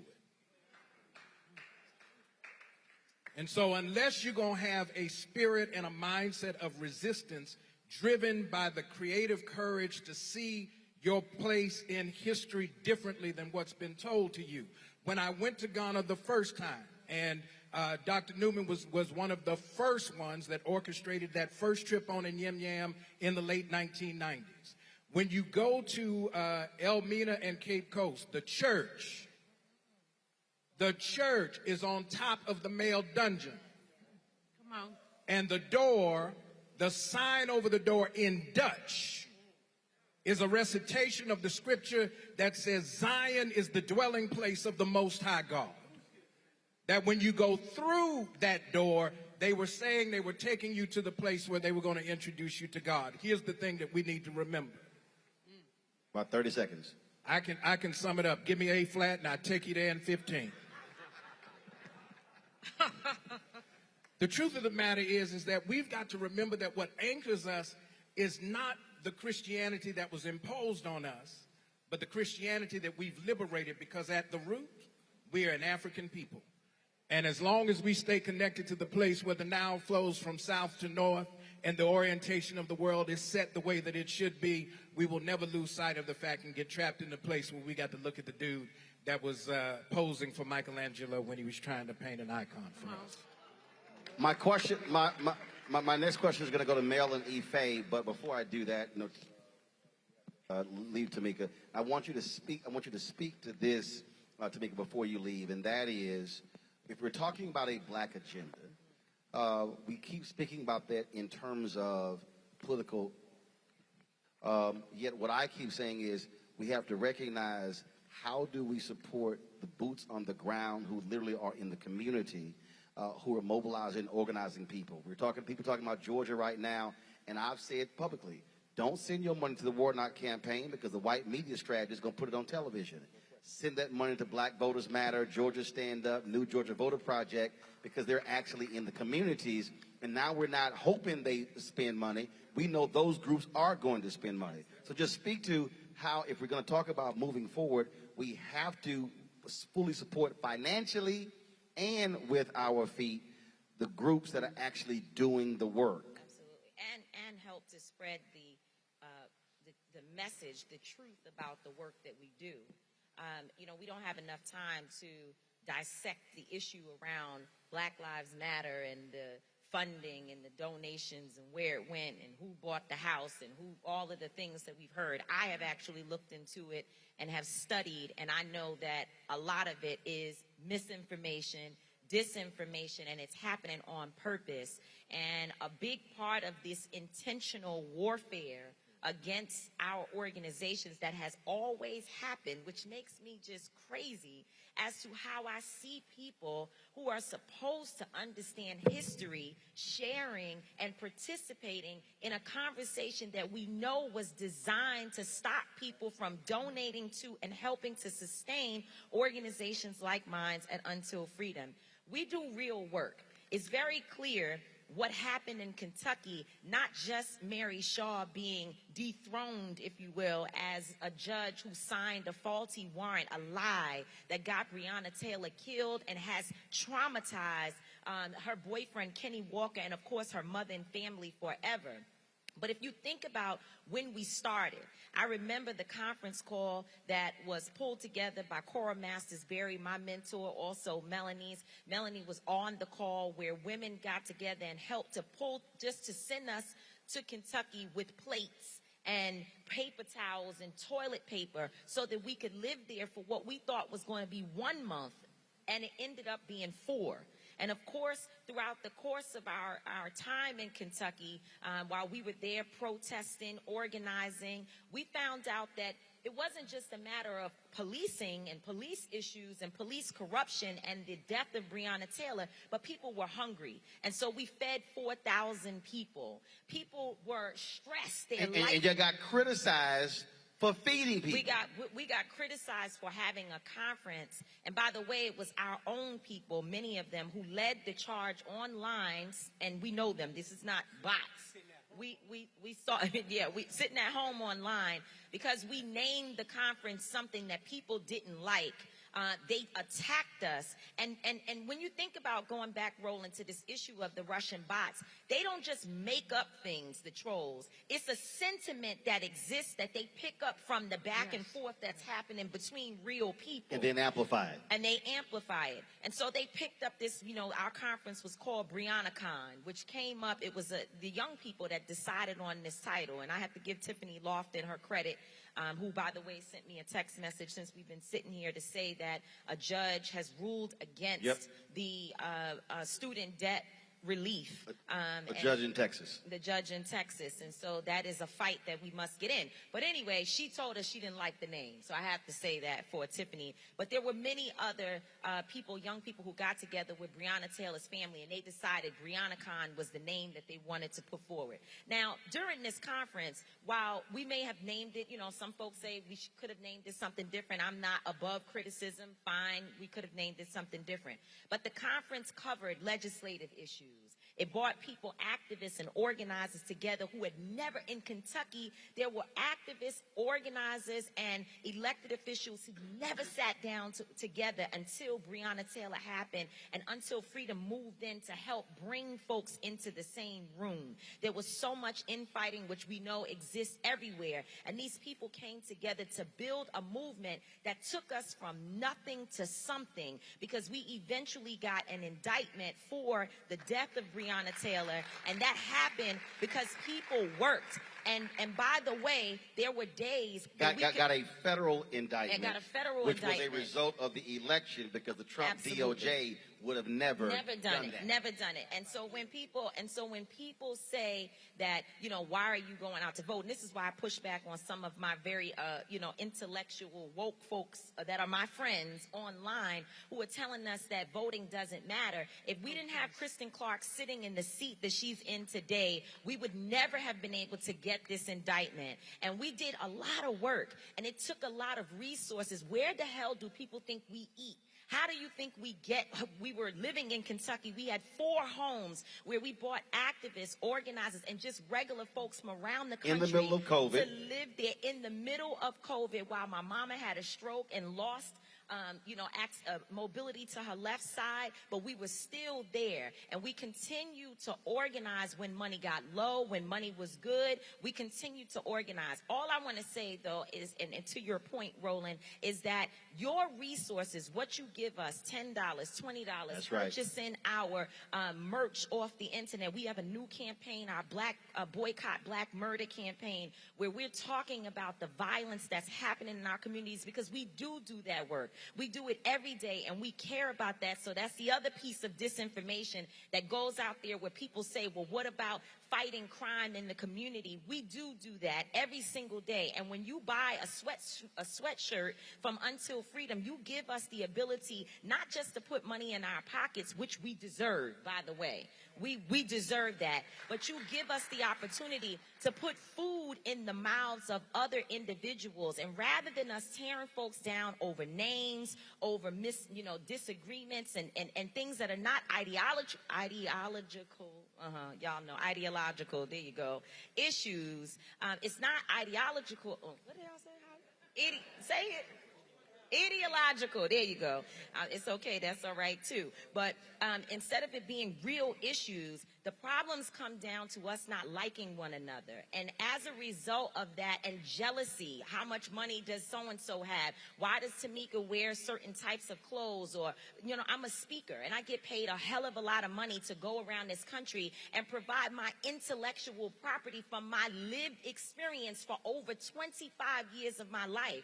How dare someone assume that I should do that for free? But what we do at Until Freedom, and Roland knows, when we couldn't get coverage from anyone else, we were able to go to this brother and be on TV every night telling the stories. And so you know what we do? We send money to Roland Martin Unfiltered as well. Whenever he puts up Cash App, we send money there. We take the resources that come to us and shift it around. And the people in Kentucky, some of them don't even like us. Some of them talk about us like hell on Twitter, but guess what? We gave them $25,000 grants whenever money came into us. So that's the truth of what goes on. When you support us, we support other people, and we are able to actually win. Keep supporting your grassroots organizations. If you don't know them, find them, and invest in them, because they sometimes are the only thing between the finger and the trigger of a young person who just needs a little bit of help and maybe just a little bit of food.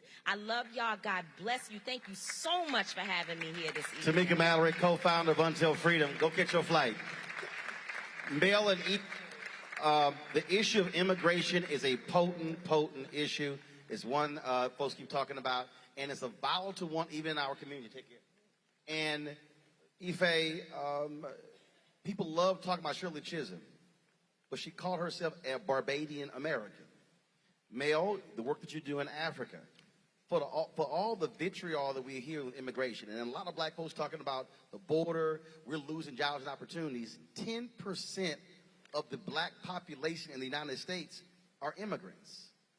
If both of you could speak to how do we deal with this issue in the black community, where we have a number of people who frankly are anti-immigrant, not realizing they're also speaking against black people, actually helping us when it comes to the census and in other areas, because they're 10% of our population. I think, you first. I think that we have a lot of teaching to do, and I agree with you. There's so many people who think immigration means them and not us. Right. We have not taught enough about who we are so that we know who we are. And so we cannot listen to this craziness that people are talking about that we're teaching in our schools. We need to become teachers too, and we need to have those Saturday classes and those Sunday classes and teach our people what they need to know. You know, we always say, for instance, and it may be a kind of a divisive thing, when we say that it is, there's an African proverb even that says it is the women who hold the sky up. We as women must understand that if there were no men, there would be no women. If there were no women, there would be no men. And all of us must take that attitude so that we treat each other like human beings. We got a lot of snakes in the grass out there. All of you have heard about the snakes in the grass. And we used to not know them until they wiggled and bit us. We got to stop waiting on them to bite us before we're ready to move on people who are working against our community. I look at people up there in Congress now, and we don't know all of who won. But one thing is very clear.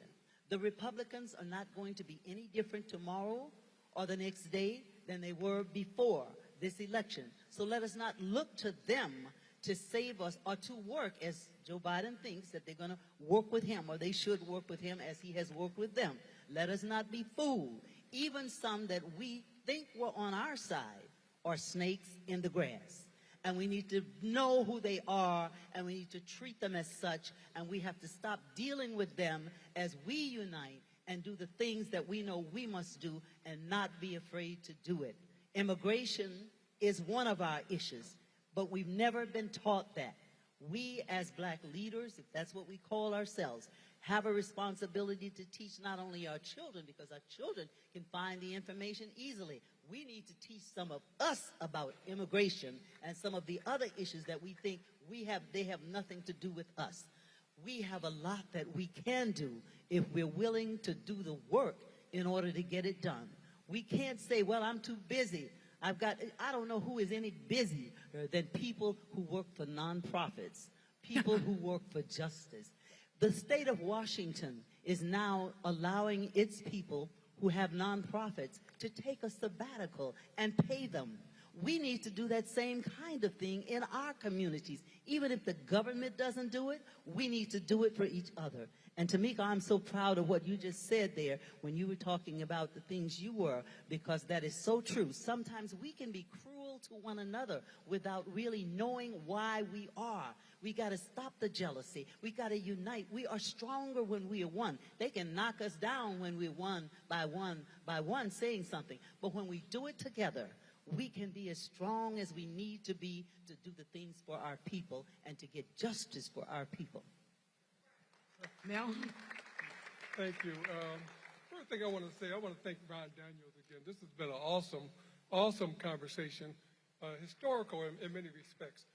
My comment is, my mother always told me growing up, she said, son, if you're mad about something, don't agonize. Hold that microphone, look close to your mouth. Don't agonize, organize, you know. And I always kept that close to the vest. One of the realities of the world is that black Americans, African Americans, are the wealthiest blacks in the entire world. We're dropping out of school, throwing away food. Obesity is our biggest problem, too much calories, and we don't want to face that, If you don't have food in America, the bottom line is you could go to the store and just start eating.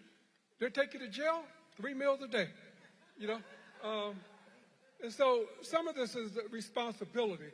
I would say that, the fact that we're fighting immigration in a lot of places, the reality is if we don't figure out a way to make this planet work for all of us, none of us are going to be here. We're all going to be refugees, And so a lot of this has to do with common sense.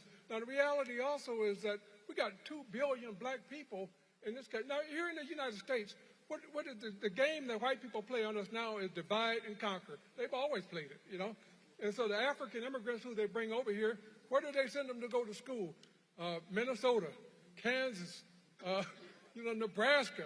And you'll find PhDs, all kinds of Africans out there. They had me lecture out at Kansas State a couple of years ago. And I was shocked at all these PhDs. But they got them in a corner out there. They tell them who their friends are. In some cases, they give them their spouses. And, then they go to work for these companies and so forth. But you know who their enemy is? Us, They've been told, stay away from that Washington, D.C. and Chicago crowd and Detroit crowd. And so one of the things I deal with all the time. Actually, Mel, I don't want you to fast forward that. Because what you just said there, so I'm looking at comments already. And people are talking about, well, how they feel about us. What folk here need to understand, how other folk feel about us is because what has been exported.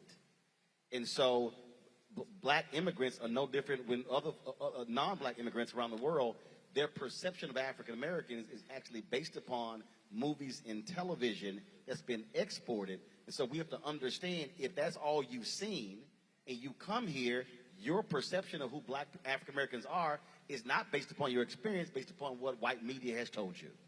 So, Roland, I want to Mel to finish the point. We're sitting here. That's a critical point. Now, when I came to Washington, I'm one of these old heads now.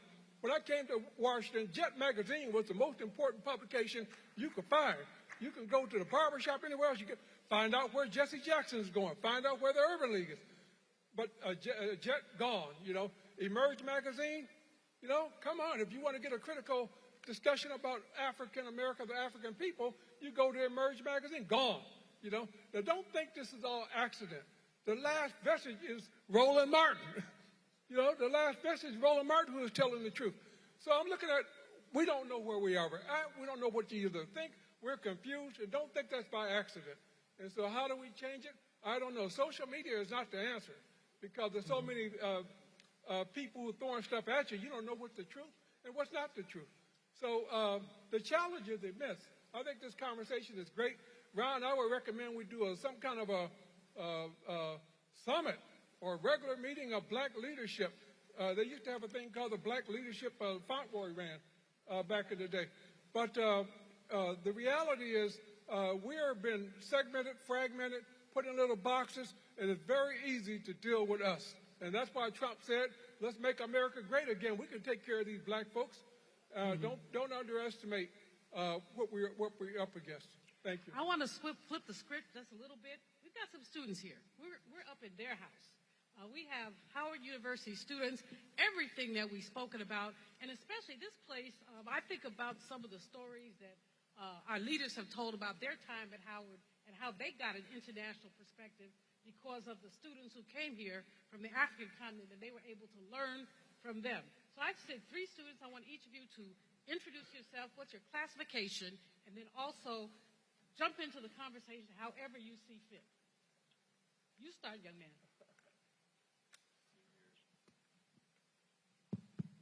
Test 1, test 2. Okay. All right. My name is Desmond Rozier. I am a sophomore political science major from Charles County, Maryland.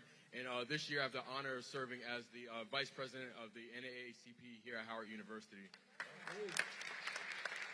Thank you. Something that I found very interesting while sitting here listening is that I realized that for years and generations we have been calling for a change. And change has been happening, but change has not been happening for us. And that is the issue. And it's not that we are the ones to blame, but we are the ones who needs to listen. Something that we have as a black community is we have unity. And something that was just mentioned was social media is not our friend. And it's not. Something that I noticed this year, and I got to talk to some of my elected officials back home, is that I did not like how this year the Democrats were pushing social media and trying to do that to get their votes. I believe heavily that when you rely on social media, that's when you've lost the touch with your community. And that's what we need to do as African Americans, to get back in touch with our community. Something that we see is that change, again, has not come. And in order to see that change, we must be that change. Every one of these panels have paved the way for us, the new generation, to take lead. And that is what we must do now. Something that we see every day is that young people are making the effort to see the change and connecting with their elders and stuff like that. But there's a saying, what is it? You can talk the talk but not walk the walk. And it's at the point where we need to walk that walk. We can sit in here today and listen to what I'm saying, what everybody on the stage is saying, and say that, yes, we agree. But what is it that you're going to do to make that change? And it really starts with you. It starts with having a conversation. That's the bare minimum of what we can do. So I do encourage, I know voting is over, but it's not over. So I encourage your peers, encourage your family to continue to have that conversation about these elections. Georgia, I'm not from Georgia, I'm from Maryland. And Maryland just got their first black governor, the 3rd black governor in the United States. Change is coming to the state of Maryland, and change is coming quick. But change needs to happen all over our nation. The state of Georgia is going into a runoff, and I'm not going to talk long about it because I'm going to get a little irritated speaking about that runoff. But it takes a nation to move, and it's going to take all of us together. Don't leave it there. Maryland has its first black governor, black attorney general, and so the top 4 officials in the state of Maryland are all African American. And the bottom line, y'all, is voting is not the most you can do, it's the least you can do. Young lady, would you stand up and tell us who you are, what your classification is, and how you'd like to contribute to the dialogue? Hi, everyone. My name is Kamora Oliver. I am a junior biology major, chemistry minor from California. And I actually do want to say that, yes, the young people definitely showed out, when it comes to voting. But, a few of my peers actually who come from predominantly red states like Alabama and Indiana, stuff like that, I just learned recently that they didn't vote just because they felt like the decision on, who's going to be elected has already been made, that their voice didn't matter, their vote didn't matter. And I really want to make sure that they know that there's a lot of people like them that are thinking like that, which is why the numbers aren't super big right now in different states. And I'm wondering like how we can change this. Maybe we can streamline some of the information about the different candidates, because I do know when looking at the ballot, if you're not tapped into politics and you see names that you haven't heard of, that you don't know, you're like, okay, I got to do research about that. Oh, you know, stuff like that. So how can we work to kind of get general information about candidates and propositions out, just so that it's just kind of more at the forefront of everybody's mind? Thank you. Your colleague? Hi, everyone. My name is Aaron Johnson. I'm a junior honors biology and mathematics double major from the best city in the world, Atlanta, Georgia. And this year I serve as the student safety liaison for the campus. And one of the things that really brought to mind is my freshman year, I was blessed enough to be in Dr. Carr's freshman seminar class. And one of the books that we read was The Miseducation of the Negro. And one of the things that him and his counterpart, Dean Williams, the current dean of the Graduate Arts and Sciences, talked about was the Great White Fear. And in that speech, if I could paraphrase it quickly, it said, watch and war, put their rights in the background, emphasize their duties and say little of ambition or aspiration. And above all, watch and ward against the first appearance of great consciousness or power. If they are young men that dream dreams, take the eyes of these millions and fasten them in the soil. And if these young men dream dreams, let them be of cornbread and molasses. And one of the things that I think we've done as a black community is we forgot that white people fear. And one thing that we forgot is unity. One of the things, as Kamora reached out, I was talking to a few buddies of mine before I came about voting in Georgia. That's where I'm from. And one of the things that we saw as we were on social media were this perpetuance that black people didn't vote. And we talked about it earlier, but I just wanted to mention that black men, 83% voted, and 94% of black women. So we're there. And I think one thing that we don't do is have these conversations enough. And I think that one thing young people don't do is reach back to their elders. One thing that promoted me to vote was listening to my grandmother, Verna Johnson, who's been a nurse for the past 43 years. She was in Albany, Georgia, and she got arrested after they were doing a sit-in. That enough for me was enough. But it's not enough conversations being had about putting black people back in the polls, putting black people back on the streets. And one thing that I see, especially in Georgia, is that that there are laws against giving water or food to people while they're standing in line. And one of the things that I don't think we talk about enough is what are the deterrents about getting us to the polls? Or when we're at the polls, what's keeping us from casting our vote? And so I think having conversations like these, I'm so grateful and thankful for it, is another way to keep it going. Give the students a round of applause. Greg, one of the probably the two favorite words I have is what's next.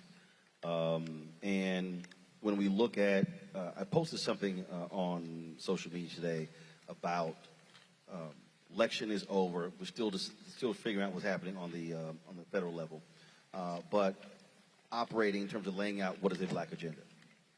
I had a couple of people who then said, "Oh, well, you're starting too late. That should happen before the election." And I said, "No. You get promised things before the election. After the election, you now know how things shake out.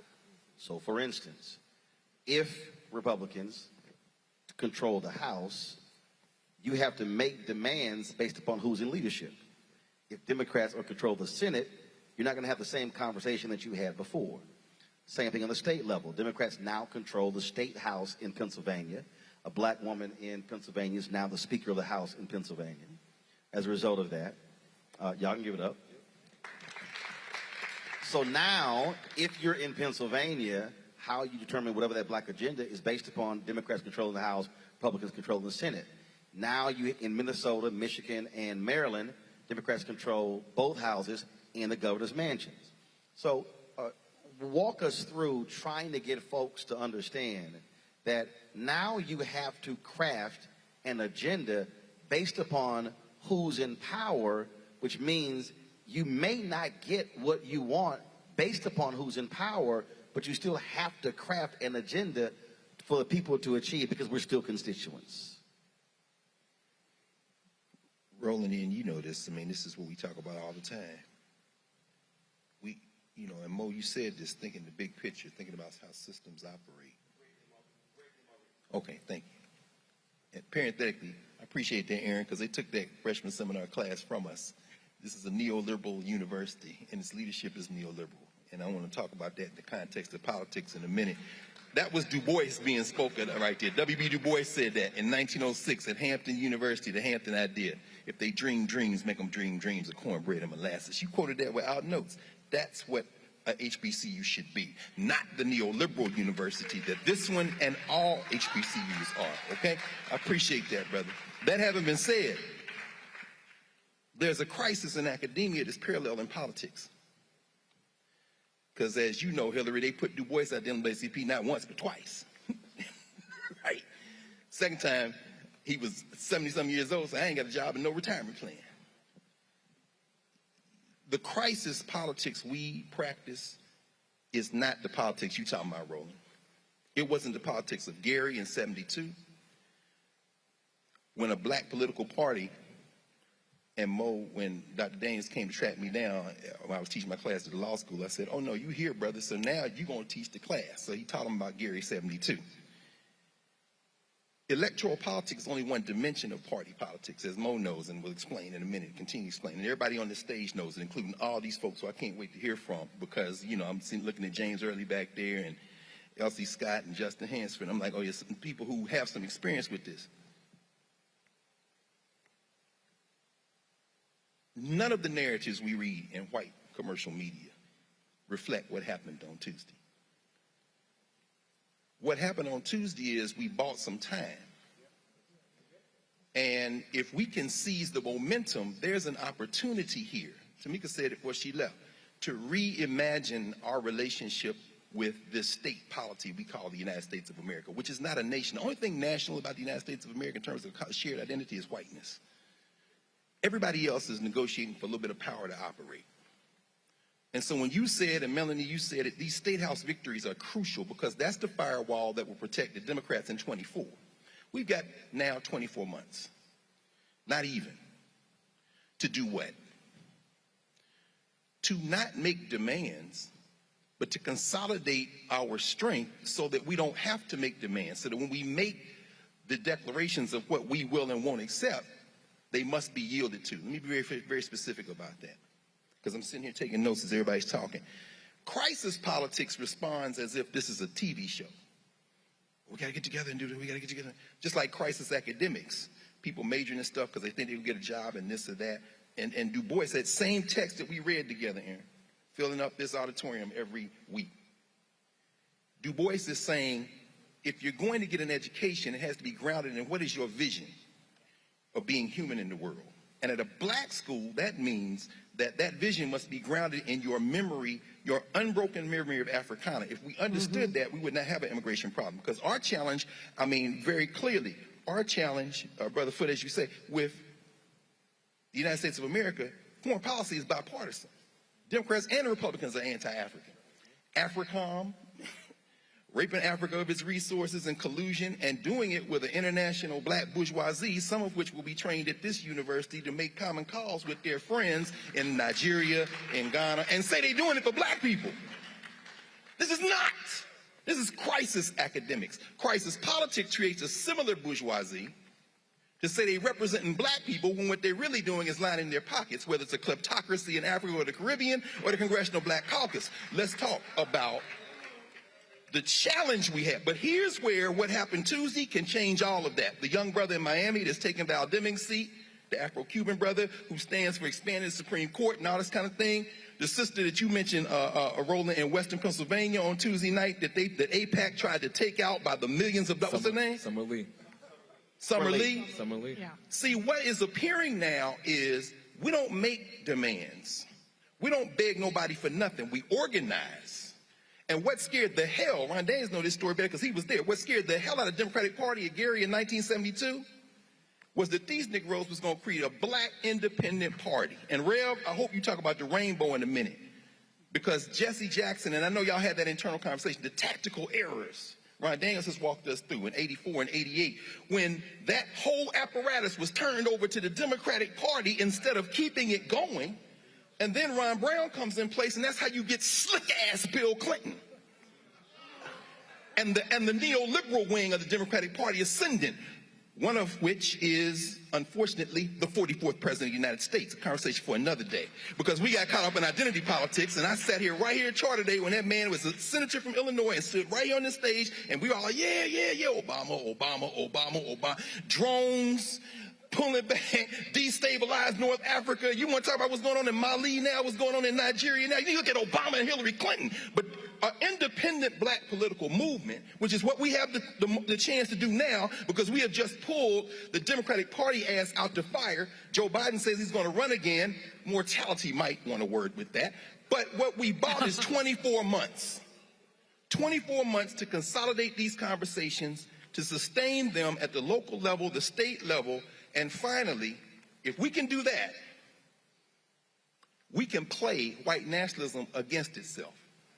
Because, see, if they pull that election out in Arizona and Nevada in the Senate, and as the mail-in ballots come in to be counted, maybe Nevada they'll win. If Warnock loses to this brain-damaged man in Georgia, the Senate's still 50-50. But if he wins, Joe Manchin is irrelevant. Maybe Kristen Sinema, and then we make the press, and we tell these Democrats, this is the black agenda, like the one they did in Gary, like the one, and it's not that we're going to sit at home if we don't get everything we want, because we never get everything we want. But please trust and believe, because this is where I'll get off the board. And I'm a member of the National Coalition of Blacks in Reparations. I'm a member of the board. Cam, no. We'd make the reparations demand, but this tangible stuff, this is the logic of children. You haven't studied how to get what you want. And you make this point all the time, Roland. I know I said I was going to stop. Let me get this microphone to Mo. Because independent black politics means coming together in coalition and being savvy. And when it is necessary, looking ourselves in the mirror and say, we love all of us. But let's be very clear. Neoliberalism is at heavy work right now. And a lot of that call, of that danger, that call comes from inside the house. Are we courageous enough to have that conversation? I'm sorry, Mo. Okay, Dr. Greg Carr. Has he read it? Has he rolled it? But now what we need to do... Actually, no, Roland, I need to do something right quick. Hold on. I got Ron Daniels behind me giving me orders. Hold on. I'm going to give this here. I'm going to give this information here. Not a few moments ago, but a couple hours ago, Brian Kemp signed a deal with Mitch McConnell to turn over his political army to help Herschel. McConnell's PAC is going to pay for it. That's 100 field operators. They're going to completely fund it. So just understand, if you're talking about how do we organize, they are already moving Kemp's entire operation to get Herschel elected in the primary, in the runoff, which is December 6th. And so while some people are saying, let's take a few days off after Tuesday, they're not taking days off. Go ahead. No, none at all. But before you go, let me just say, Roland, let me just say this right quick. We should embrace that with our whole hearts. This is a race war in Georgia.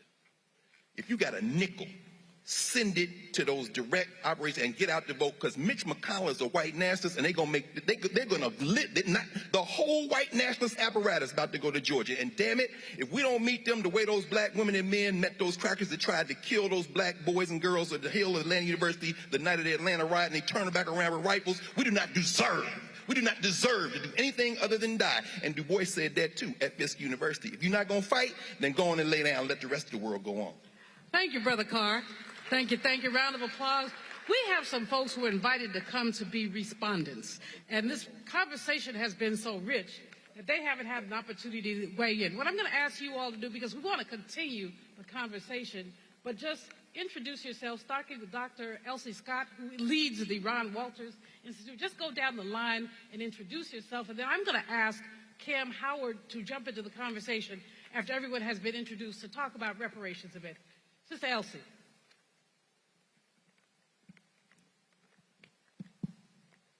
Good evening.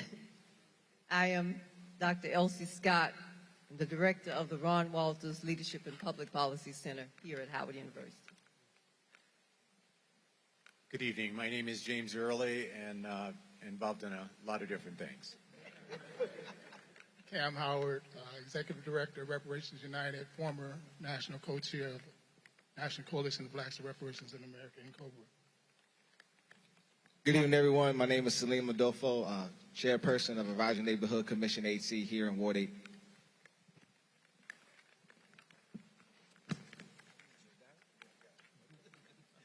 Good evening. Ronald Hampton, former Executive Director, National Black Police Association, also Blacks in Law Enforcement of America. Good evening. My name is Nike Swain. I'm the Director of Policy of DC Justice Lab. Hello, I'm Bethany Young. I am an attorney and sociologist by training, but currently work on public policy in the public safety arena. Good evening. I am Justin Hansford. I am a law professor here at Howard University School of Law and also the director of the Thurgood Marshall Civil Rights Center. I'm Robert Turner, former pastor of Historic Vernon AME Church in Tulsa, where I was involved with the Black Wall Street and Tulsa Race Massacre Centennial and mass grave excavation. Now, pastor of Empowerment Temple in Baltimore, Maryland, and this tomorrow, 3:30 a.m., be leading my second march from Baltimore to the White House. 40 miles for 40 acres and a mule. Reparations now. Let's give our respondents a round of applause. We're going to bring them into the conversation. I'm going to go to Cam Howard first, and then Roland's going to have some more questions. But Cam is part of National African American Reparations Commission, on which I serve and which Dr. Daniels is the convener of. We, because IBW convened this, and we think it's important for all of you to know as much as you can about the reparations struggle, H.R. 40, and especially in light of the possible changes we're going to see in our legislative. Cam? Thank you, and thank you, Dr. Daniels, for allowing us to have the opportunity to speak to this illustrious panel. Talk into the mic, my brother, so Thank people can hear you. We don't know, as of today, who's going to control what party is going to control the House or what party is going to control the Senate for the next 2 years. But what we do know is what party controls the executive branch, and will control the executive branch for the next 2 years, and that's the Democratic Party. And they will control the executive branch because of the black vote. No president, Democratic president that was elected in the last 60 years, with the exception of President Johnson, has won the majority of the white vote. The only way a Democrat can be elected in executive, can be elected to the presidency, is with the black vote. That has to be made cogently clear going forward in these next 2 years. We understand that the executive branch can do some things without the Congress. They can pass executive orders. And the first executive order that they can pass, Biden can pass, is the executive order that would introduce the H.R. 40 Commission and establish the H.R. 40 Commission. That is something that immediately after the Georgia runoff is what we should be calling for, is the passage of that executive branch, of that executive order for a reparations commission. Biden, when he was the vice president, with the assistance of President Obama, passed an executive order, got an executive order passed that gave $13 million to Jewish Holocaust survivors in America. So we can get a reparations push done through executive order. And I think what this midterm election has shown us with the Hispanic vote and the Asian vote, they have pretty much canceled each other out. The Asian vote and the Hispanic vote was almost 50-50, Democrat and Republican, which means that the black vote is even more powerful now going forward than it was prior to this midterm election. And if we really want to get reparations passed, this is the time to do it, and we have to do it through executive order. Thank you. Thank you, Cam. Appreciate you. I think Roland is coming back. Not yet. He'll be back. Meanwhile, I want to get Ron Hampton. Several people on the panel talked about police violence, about what we need to do, about what happens to our young people. Ron Hampton has been on the forefront of the work to resist police murders. And that's what we call what they are, police murders. Ron Hampton. Thank you very much. Thank you very much. You're absolutely right. And starting off, let me commend Dr. Ron Daniels. Seems like I've known him all my life, and the work that he's done is just absolutely unbelievable in terms of bringing us together. I'd like to associate my comments with those of Pastor McBride. I paid an awful lot of attention to it and studied it. I want to bring to your memory the Rodney King beating that took place in L.A. And it's been about, I think it was in 92, Pastor McBride, there was a conversation after Rodney King, and we talked about reform. Reform is a word I don't even like to use because I've realized a long time ago that really policing needed restructuring. Our criminal justice system needed restructuring. And having served as a police officer, I'm an abolitionist now because I don't believe that policing in America has served. I know it hasn't served black people, and since I'm not white, I can't talk about how white people feel, but it hasn't served black people. And so why do we continue to do something that does not serve us, and yet we pay for it and we don't get what we want? But the other side of it is that the same discussion that we've been having after Floyd was the same discussion that we had after King. And nothing has changed. I want to tell you that nothing has changed. And if anything, it has gotten worse. Pastor McBride talked about it. He mentioned it. It has gotten worse. Nothing has changed. I had an opportunity to talk with a reporter right after Floyd. And one of the things that I talked about is that the window of change in our society as it relates to police issues doesn't stay open very long.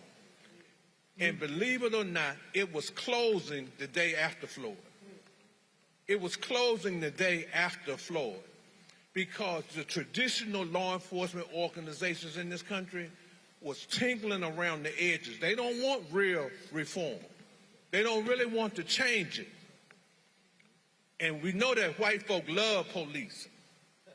Black folk don't love police, but white folk love police, and what was Pastor McBride, what was even so disappointing was the idea that we needed to put more money into policing rather than to put more money into social services, mental health, and the kind of things.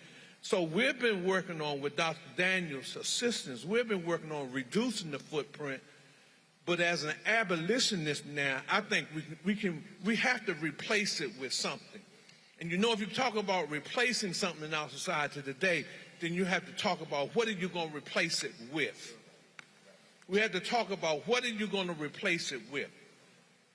And the services that we have in our community, the types of things that we need in our community are the social services that have been missing that we haven't properly funded in our society, in our cities. So we have to do that. So, Pastor Mike, you hit the nail on the head. Hillary, Ms. Campbell, it just goes on and on and on. I don't know how much, I do know, but I'm getting old. I'm not tired, but I'm tired of bumping my head up against the wall thinking that white folk and the policing culture in our country is somehow never going to change. That isn't going to change. So the next best thing to do is to talk about what are we going to replace it with. I honestly believe that, and that's what we have to be working on. Thank you. Thank you. Roland, you have the next question, but before you get your question, I'd like you to talk about your book, White Fear, because that really does kind of weave into all the things we've been saying. Just give us a brief synopsis of the book before you get the next question. I think what we're seeing, what took place on Tuesday, it actually speaks to this whole issue of white fear, how the browning of America is making white folks lose their minds. And as we're surveying this, their reaction to the politics is based upon the loss of power in economics. Al Lawson lost on Tuesday in Florida, but a sister, Amelia Sykes, won in Cleveland. Black Caucus is still at 58 members. Remember, the judges ruled that there should be a new congressional seat in Alabama and a new black seat in Louisiana but the Supreme Court put a halt to it. Those are 2 guaranteed seats. We have to also understand what's happening, where literally Republican lawyers are now trying to get the courts to redefine blackness. Because what they want to do is they want to actually dilute black power, which is why I asked the question earlier when I was talking about black immigrants. So I need all of these anti-immigrant folk who hate black immigrants to shut the hell up and not realize that they actually are assisting Republicans who would love to lower the threshold of the black population to take away black power. So what we have to understand is white folks are fighting for their survival because they know what's coming, and their great fear is that we're going to do to them what they did to us, and the reality is we know that ain't the case. So what I also argue is while we're fighting that, we have to actually be fortifying ourselves. So first of all, we must be taking education far more seriously. We must be taking economics seriously. I've got people who are saying, well, why aren't you dealing with reparations every single day? I say the federal government spends $560 billion a year on contracts. We get 1.67%. I'm going after the money they're spending right now.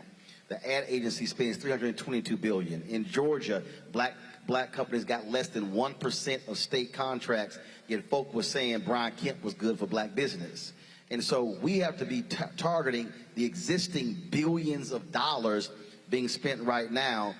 Last point on that, the greatest wealth in black America is in pension funds. What drives Wall Street? Pension funds. Who controls pension funds? White men. So if you have an uprising of black public workers, they could literally change the economic face of America. So we're trying to get the venture capitalists to change up here. No, if the pension folks down here say, y'all need more black folks who are managing money, you need to have more folks on the state level, now all of a sudden you're now changing the economic paradigm. And so we have to understand how the money game is being played. And as I lay in the book, if we're not having a money conversation, we're not having an American conversation. They don't mind us talking about all these topics. They don't want us discussing money, or as Coretta Scott King said, they killed my Martin when he started talking about the money. Gotcha. So, and actually, I want to, that leads into that, and I want to deal with this because as a part of this economic agenda. Maurice, I want to come to you. Again, it's a money thing. Reverend Barber is constantly talking about the number of poor and low-wage workers in this country, and that's actually the largest group of folks who don't vote. So if we're talking about a black agenda with public policy combined with politics, what must we be demanding of political leaders to get them to, one, actually say the word poor, but to have policies that reflect that? Because if you do that, if you appeal to those workers, you can forget wasting your time with white suburban women. You could clean up all across the country with poor and low-income workers because nobody is talking to them. So, absolutely. So there's a term called class de-alignment that's taking place, where every election cycle, cycle after cycle after cycle, working people are migrating away from the Democratic Party. And they're migrating away from the Democratic Party. Some percentage are just migrating out of politics in general, and some of them are migrating towards the right wing and the Republican Party. And when I say working people, the working class, a lot of times on TV when they say the working class, it's code for the white working class. I'm talking about the multiracial working class, which includes the black working class. So this includes all working class people. And why? Well, you know, Dr. Carr, you brought up neoliberalism and the neoliberal agenda. So when Bill Clinton came into office, he engaged in the strategy called triangulation. Let's take the economic policy from the Republicans and the social policy from the Democrats. We'll provide social rights to people. So black people will give you your social rights, but the economic rights, we'll divvy those up with Wall Street. That's been taking place for decades and decades. And as a result, working people, including the black working class, are voting for Democrats and are getting social right concessions, but aren't getting any meaningful economic rights concessions. And so we need to form an intervention to challenge that, which is one of the reasons why I run an independent political party that focuses like a laser on the multiracial working class, with the black working class being a core of that, and ensuring that when Democrats win, it's our job to hold them accountable, not just to the social right concessions, but the economic rights concessions. Those are the things, if you want to talk about power, and politics outside of a serious assessment around power is just talk. So if you want to talk about power, you have to fundamentally understand what the economics rights agenda is of all of these folks. And if all we're doing is talking about identity and representation, you're going to get the Clarence Thomases, right? And some of them are Republicans and some of them are Democrats, but people who will sell us out for $5, right? So, exactly, right? So it's our job, I think, that's why we have to have a race, class, and gender analysis, and that's why we have to have an independent black political agenda outside of the proximal benefit to the Democratic Party, right? So the other thing I want to say is that we also need to talk about this word ideology. The Republicans got it, which is why they're able to play chess, okay? They'll have wins and losses, but they're engaged in a strategic game. We mainly, and the Democrats and in and around the Democrats, it's tactical. It's checkers, right? So we focus on the proximal win. Our job is to consider how our proximal wins aligns with our North Star, right? It's asymmetry. They are radicals. They are revolutionaries on the right wing. And their whole game is to determine how the very, very wealthy and corporations could consolidate power, consolidate economic power, and build on that.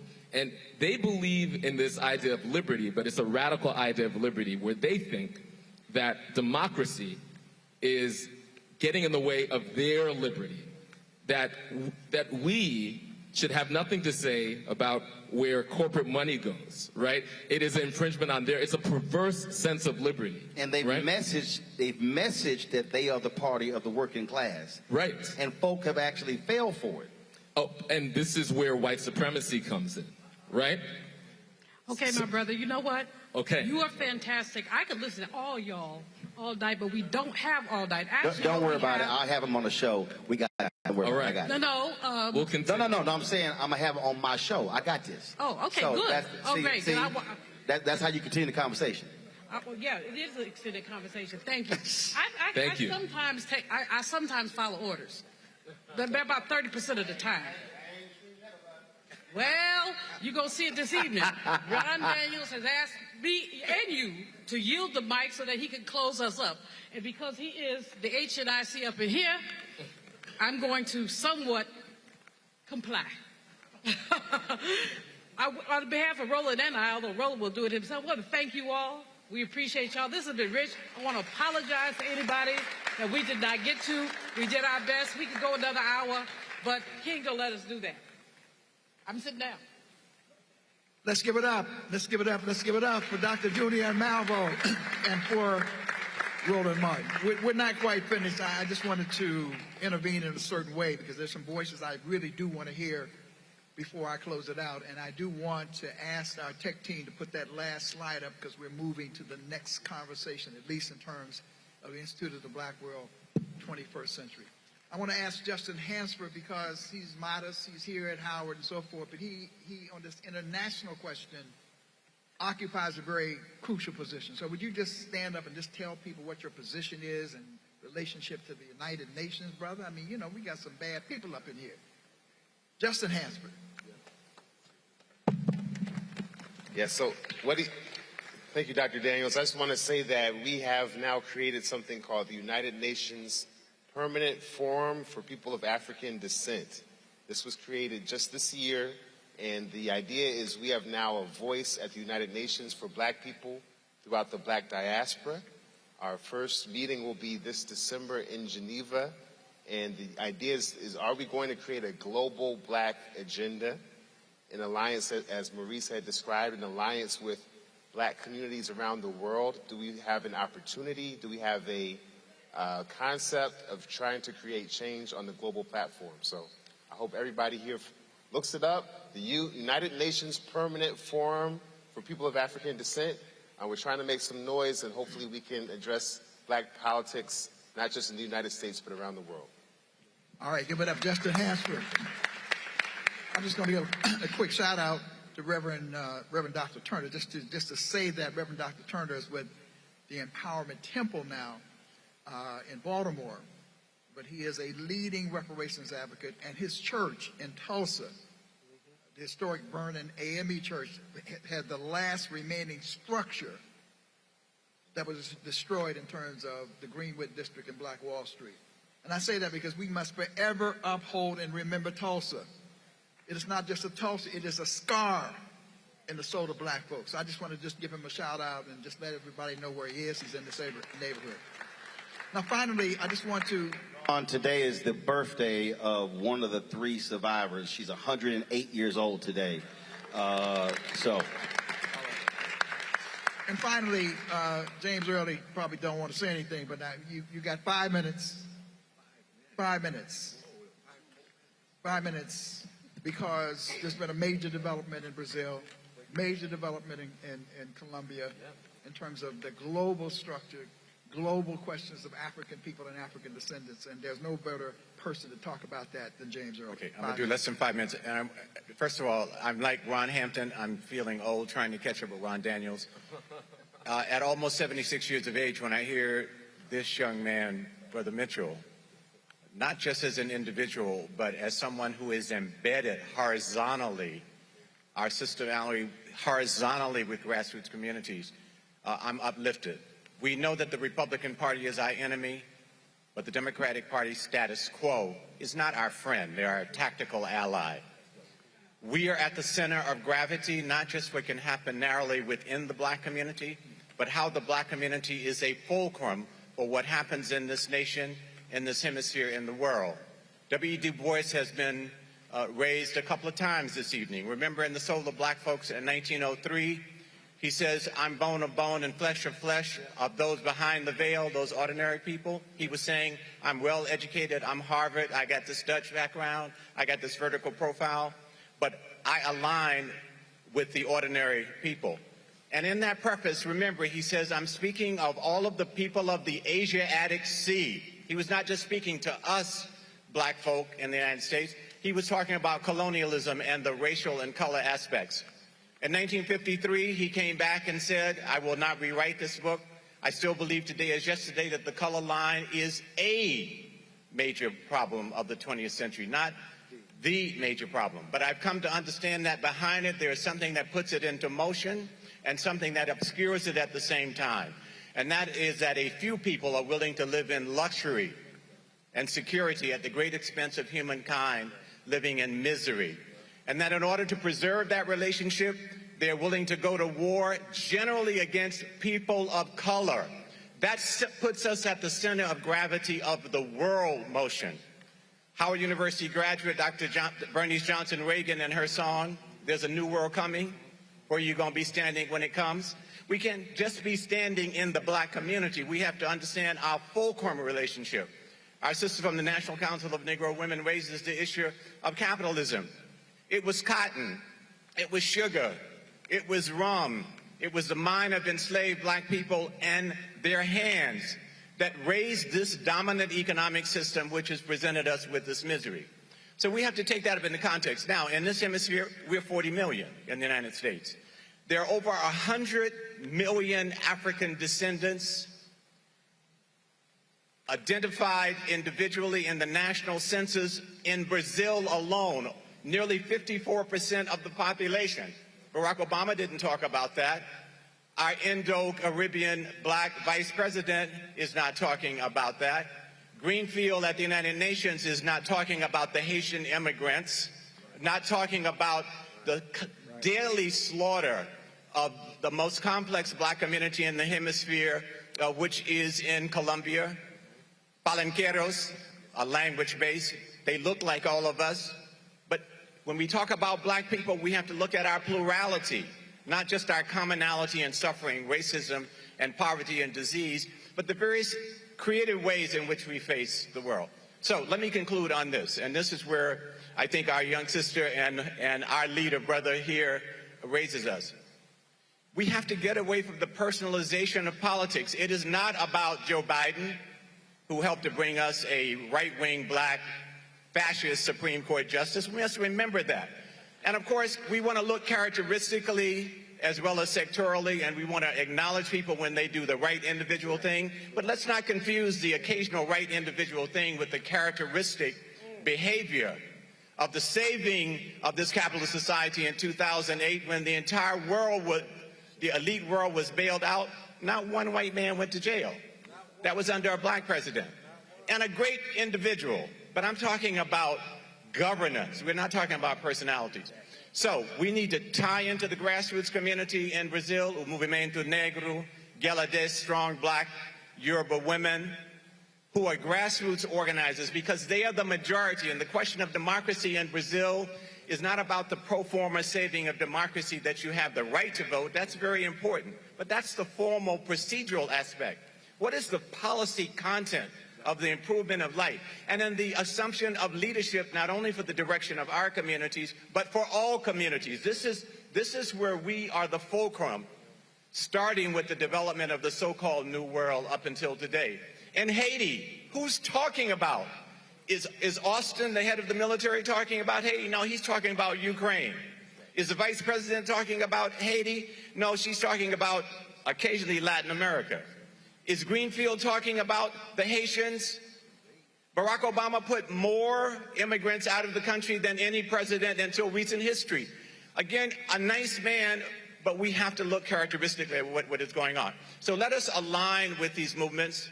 In Cuba, in socialist Cuba, there is an anti-racist movement going on in the context of their nation, not trying to become our nation.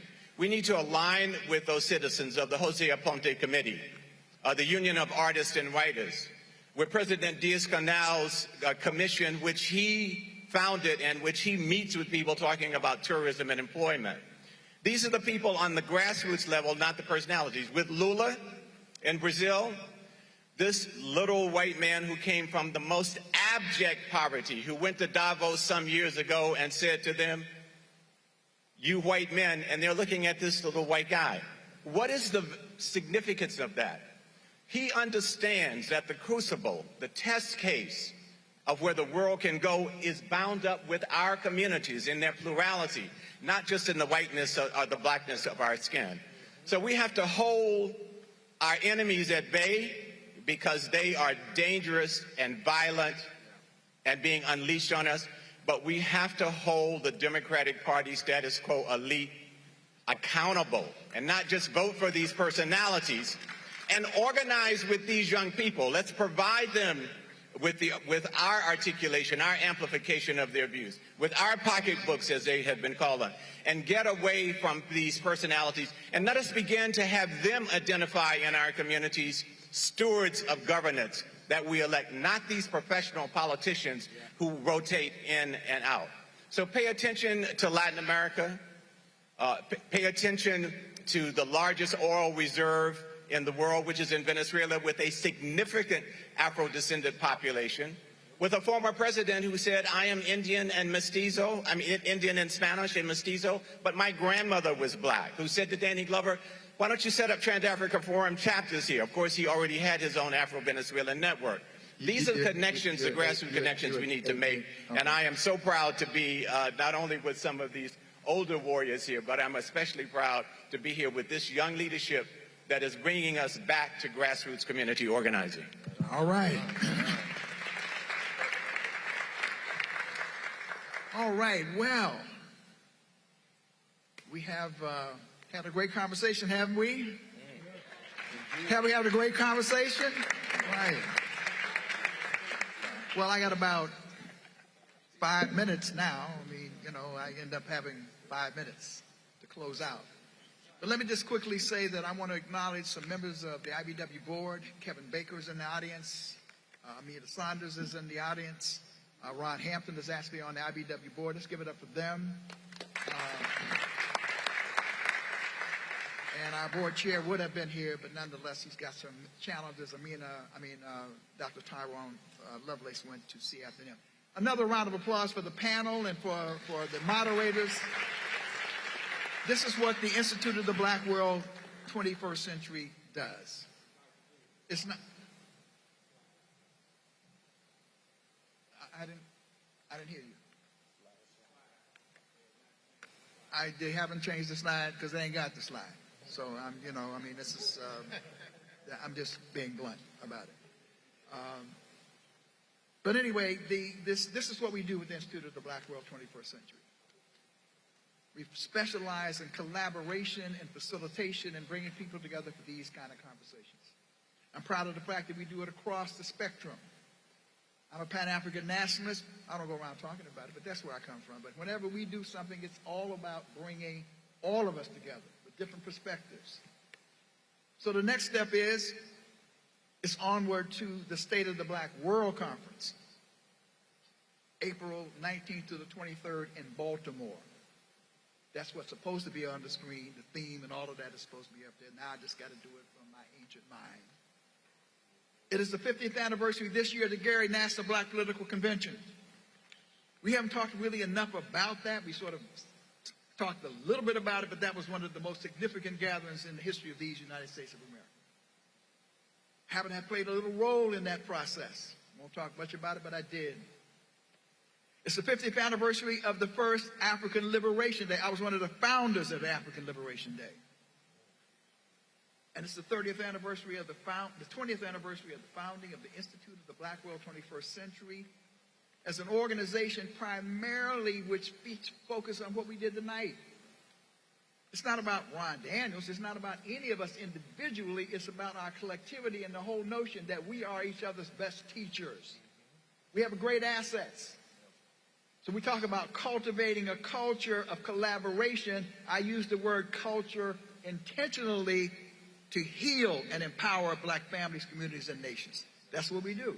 Foundation world couldn't quite figure that out. I'm saying, well, it ain't about projects all the time. It's about process. We have the ability to pull ourselves together and to do what we did tonight, and I'm glad that we were able to do that, and we will continue this conversation in April. Now, people are like talking about my age and how tireless and so forth. Well, yeah, I mean, when you get to be 80 years old, you're supposed to continue to run on. I'm 80 years old now. April 26th is my 80th birthday. And a part of what this year was supposed to be about was we did have a little celebration, was to sort of like not so much personalize it, but it was an opportunity to say there is a mission here. For me, the Institute of the Black World 21st Century is my legacy project. Not in the sense that it's personal, it's about the collectivity of all the work I've done over the years, and so many formations came to the conclusion that result-oriented gatherings, facilitation, building operational unity for real, that ain't necessarily charismatic, that ain't necessarily large personalities, but that process is important. And so we go to Baltimore, right down the road a piece, and we hope we can get the mayor to help host us. We hope that the new governor will help us as well. Our theme will be global. In fact, I have to explain it because our theme is going to be Global Africans Rising. And when I said that, I said I better explain it because some people, he's talking about them Africans. Yeah, we are global Africans. We are an African people. Queen Mother Moore, my mentor, taught me that many, many years ago. We are an African people. And we may say African American or whatever, but we are an African people and we are global. And we need to be talking about our theme, therefore, is Global Africans Rising, Empowerment, Reparations, and Healing. That's the theme. Dr. Julius Garvey is going to be the honorary chair, not only because he's the son of the Honorable Marcus Garvey, because he epitomizes, he continues to be a global Pan-African statesperson. And at that conference, we're going to have huge sections of work, and we're going to have a huge section on reparations. A huge section that Pastor Mike is going to help deal with in terms of this question of violence in our community. A huge section dealing with gentrification. We're going to have huge blocks in which we talk about not just what the problems are, but what is the praxis? How do we learn from each other what has been done, and how do we improve upon what's been done? That's what we do with these conferences. And it will be a magnificent conference. because we're inviting President Adu of Ghana to be here. We're going to invite the Prime Minister of Barbados, Maya Motley, who is emerging as one tremendous Bajan woman, reaching out, stretching out across the globe, to be here. I'm on my way to Colombia to see whether the new vice president, Afro-descended vice president, Afro-Colombian, I'm sorry. And the name, you have this? Francia Marquez will be there. And Melanie, I got a job for you. Because at that summit, we're going to ask you, because you are the head of organizing black women, we're going to ask you to host the vice president of Colombia. We're asking you to do that. I got roles for a whole lot of y'all. We planted it out. Mark Morial, we're going to have a global summit of black leadership, elected and civil rights leadership at this conference. We're also going to be in the business of and we're going to honor one of the great statesmen, the longest serving Prime Minister of Jamaica, Patterson.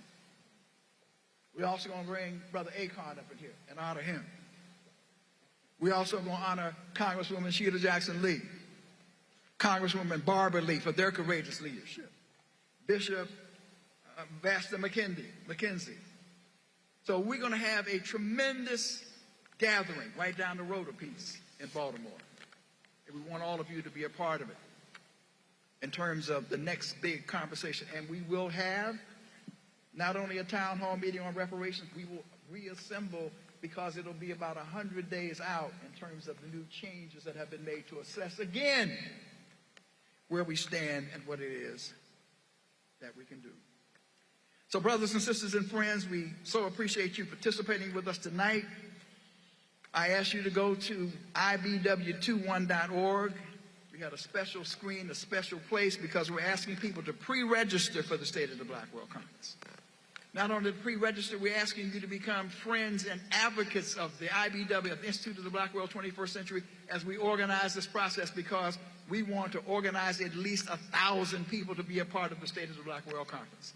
That's 1,000 paying people, because anything we ever do, our town hall meetings are always free and open to the public. We bring hundreds of people to our town hall meetings, free. Because we don't go up into these communities and bring all the folks in and talk about we took it to the community and people can't afford it. When we come in, we always have free activities that black people can attend to. So we need your help between now and then in order to organize and mobilize. So we want you to pre-register at ibw21.org. They'll have the information up, and therefore we'll begin to gather names in order to move the process forward. So brothers and sisters, that white nationalist orange infected tide was checked, but it was not defeated. I think I heard Dr. Carr say that. Checked but not defeated. We bought some time. And we can always do better. I'm proud of how many black people we did register and how many we did turn out, but we still, as Reverend Jesse Jackson said, still left some rocks just laying on the ground. But it will take what Tamika Mallory talked about and what the Working Families Party talked about to get them motivated. And what Roland Martin talked about. We have to have a participatory culture. We have to have a culture of engagement. Got to touch people. And it ain't always about lecturing them about politics. We get together around food and music and find creative ways to touch our people. But make no mistake about it, if we were to register 90% of black people in this country, and if 90% of them turned out to vote, we would have power disproportionate to our numbers, because the biggest political party in America today is not the Democrats, it's not the Republicans, it is still non-voters. Even in this election, millions of white people didn't vote. Millions of others did not vote. If we organize and we vote, we have power disproportionate to our numbers. And it's not just about that, because we also can do economic sanctions. We can also march. We can also become disruptive. We can become ungovernable if necessary. It's not just about voting. It's about all of these things taken into collectivity. And at the end of the day, the great, I guess it's not an irony, it's great justice that's being done, is that the rejected stones will become the cornerstones, not only of rescuing ourselves, but to rescue this democracy, and indeed to step out, as Dr. Miranda Karinga would say, on the stage of history as free, proud, productive, liberating people. That's who we are, going all the way back to the ancient nation of Kemet and the notion of Ma'at. We are righteous people.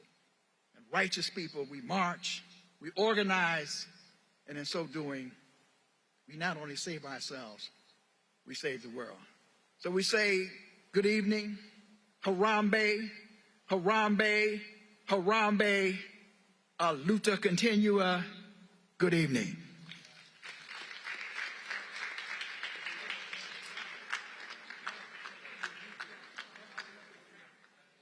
All right, our photographer, let's get a shot. Let's get the panel, let's get everybody together, let's get a shot here.